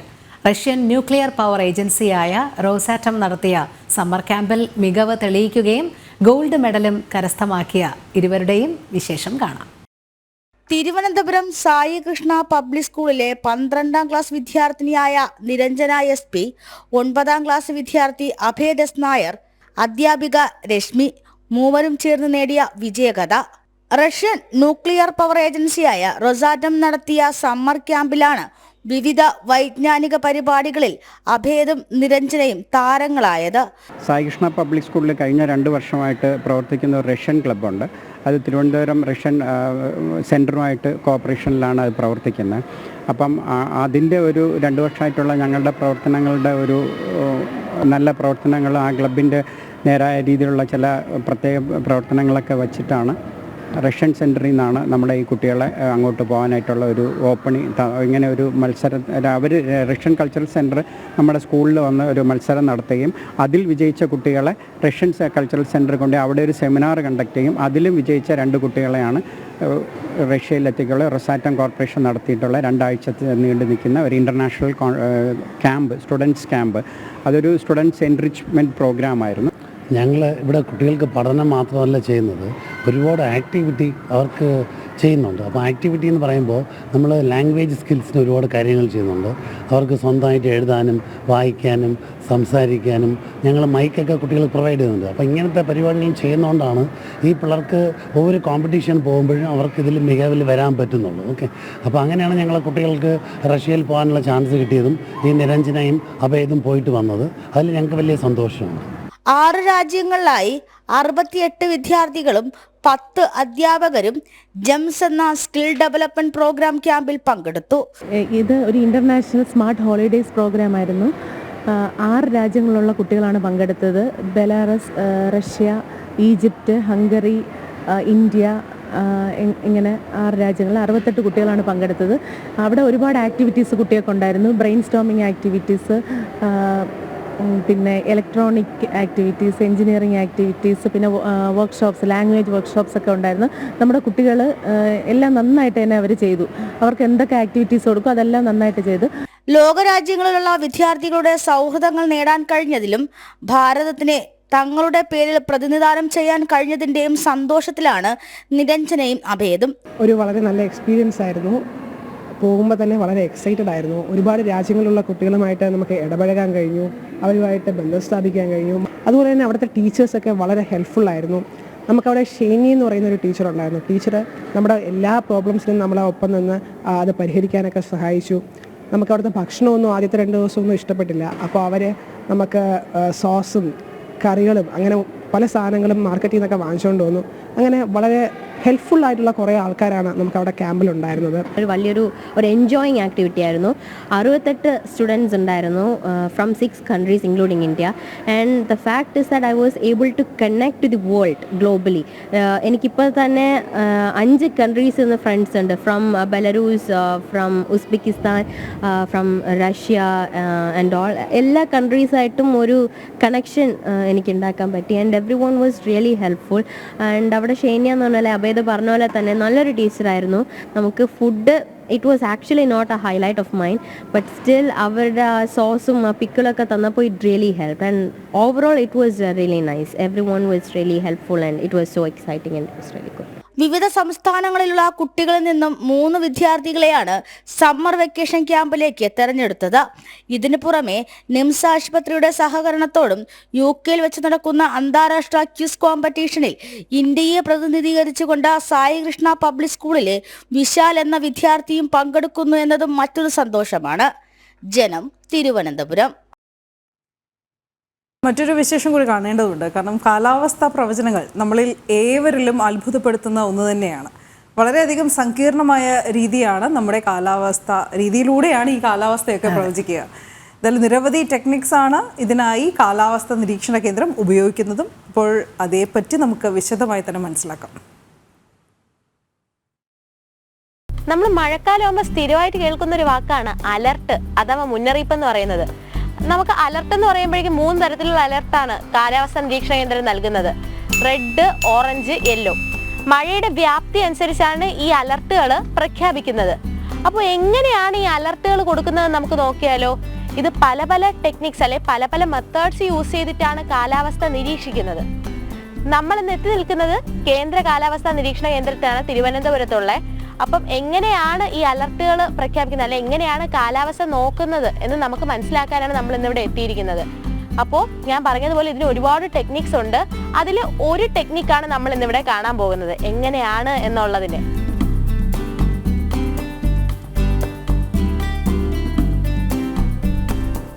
കാലാവസ്ഥാ പ്രവചനത്തിനായി ഉപയോഗിക്കുന്ന അടിസ്ഥാന രീതിയാണ് റേഡിയോ സൗണ്ടിംഗ് മെത്തേഡ്. ഹൈഡ്രജൻ നിറച്ച ബലൂണിൽ ഒരു സെൻസർ ഘടിപ്പിച്ച് അന്തരീക്ഷത്തിലെ താപനില, വായുമർദ്ദം, കാറ്റിന്റെ ദിശ, വേഗത എന്നിവ രേഖപ്പെടുത്തുന്ന പരീക്ഷണമാണിത്. സെൻസർ വിക്ഷേപണത്തിന് തയ്യാറാക്കുന്നതിന് മുൻപ് നിരവധി മുന്നൊരുക്കങ്ങളാണുള്ളത്. സെൻസറിൽ സജ്ജീകരിച്ച താപനില, ആർദ്രത, ഭൂമിയിൽ നിന്നുള്ള ഉയരം സംബന്ധിച്ച വിവരങ്ങളും കൃത്യമായി പരിശോധിക്കുന്നു. സെൻസറുമായി സാറ്റലൈറ്റുകളിൽ കൃത്യമായ കണക്ടിവിറ്റി ലഭിക്കുന്നുണ്ടോ എന്നും പരിശോധനയ്ക്ക് വിധേയമാക്കുന്നു. തുടർന്നാണ് ബലൂൺ തയ്യാറാക്കുന്നത്. പ്രത്യേക സ്ഥലത്ത് നിന്നാണ് മതിയായ സൗകര്യങ്ങൾ ഒരുക്കി ബലൂണിൽ ഹൈഡ്രജൻ നിറയ്ക്കുന്നത്. അപ്പോൾ നമ്മുടെ കാലാവസ്ഥ പ്രവചിക്കാനായിട്ട് നമ്മൾ ഉപയോഗിക്കുന്ന ഒരു ഉപകരണമാണിത്. ഈ ബലൂൺ മേളിലോട്ട്, ഇതിന്റെ താഴെ നമ്മൾ സെൻസർ ഘടിപ്പിക്കും. അപ്പൊ ഈ സെൻസർ മേളിലോട്ട് പോകുമ്പോഴാണ് നമ്മുടെ താപനില, അന്തരീക്ഷത്തിലെ മർദ്ദം, കാറ്റിന്റെ ദിശ ഇതെല്ലാം ഈ ഒരു സെൻസറിലാണ് രേഖപ്പെടുത്തുന്നത്. അപ്പൊ നമ്മൾ അല്പസമയത്തിനുള്ളിൽ തന്നെ ഈ ബലൂൺ പറത്തിവിട്ട് എങ്ങനെയാണ് നമ്മുടെ കാലാവസ്ഥ പ്രവചിക്കുന്നത് നമുക്ക് മനസ്സിലാക്കാം. ഇന്ത്യയിൽ രാവിലെ 4:30 വൈകിട്ട് 4:30 റേഡിയോ സൗണ്ടിംഗ് നടത്തുന്നത്.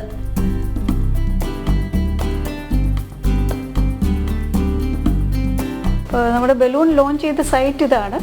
ഇത് അറ്റ്മോസ്ഫിയറിൽ മുകളിലേക്ക് ബലൂൺ ഇങ്ങനെ പോയിക്കൊണ്ടിരിക്കുകയാണ്. അപ്പോൾ അത് ബലൂൺ കരയിൽ ഇപ്പോൾ ഏകദേശം 4000 മീറ്റർ ഹൈറ്റിൽ എത്തിയിട്ടുണ്ട്. അപ്പോൾ അത് ഈ സ്ഥലത്തിന് മുകളിലായിട്ടാണ് വരുന്നത്. അപ്പോൾ അതിൻ്റെ ഹൈറ്റ്, അത് പോകുന്ന വഴിക്കുള്ള temperature, wind direction, speed, humidity ഇതെല്ലാം മെഷർ ചെയ്തുകൊണ്ടാണ് പോകുന്നത്. ബലൂൺ സെൻസറുകളിൽ നിന്ന് ലഭ്യമാക്കുന്ന വിവരങ്ങളോടൊപ്പം മറ്റ് ഡേറ്റകളും ചേർത്ത് പരിശോധിച്ചാണ് മഴ പ്രവചനം സാധ്യമാക്കുന്നത്. ഭൂമിയുടെ പ്രതലത്തിലെ താപനിലയും ആർദ്രതയും രേഖപ്പെടുത്താൻ തെർമോമീറ്ററുകളും ഉപയോഗപ്പെടുത്തുന്നു. താപനിലയും മഴയുടെ അളവും ഗ്രാഫുകളായും ഓട്ടോമാറ്റിക്കായും രേഖപ്പെടുത്തുന്നു.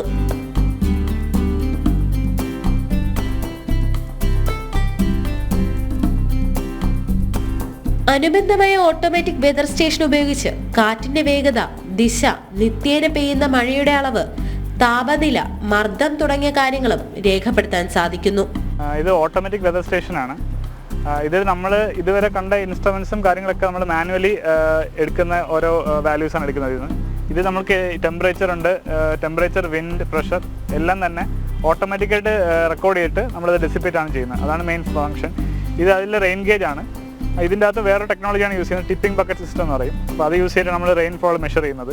അപ്പോൾ ഇതിൽ നമ്മൾ മെയിൻ ഇമ്പോർട്ടൻസ് എന്ന് പറയുന്നത് നമ്മുടെ ഹ്യൂമൻ ഇൻ്റർവെൻഷൻ്റെ ആവശ്യമില്ല. ഇത് തനിയെ റെക്കോർഡ് ചെയ്യും, തനിയെ ഡെസിപ്പേറ്റ് ചെയ്യും. അതാണ് ഇതിൻ്റെ മെയിൻ ഫംഗ്ഷൻ. 5 ദിവസത്തെ കാലാവസ്ഥാ പ്രവചനമാണ് സാധാരണയായി നിരീക്ഷണ കേന്ദ്രം പുറത്തുവിടുന്നത്.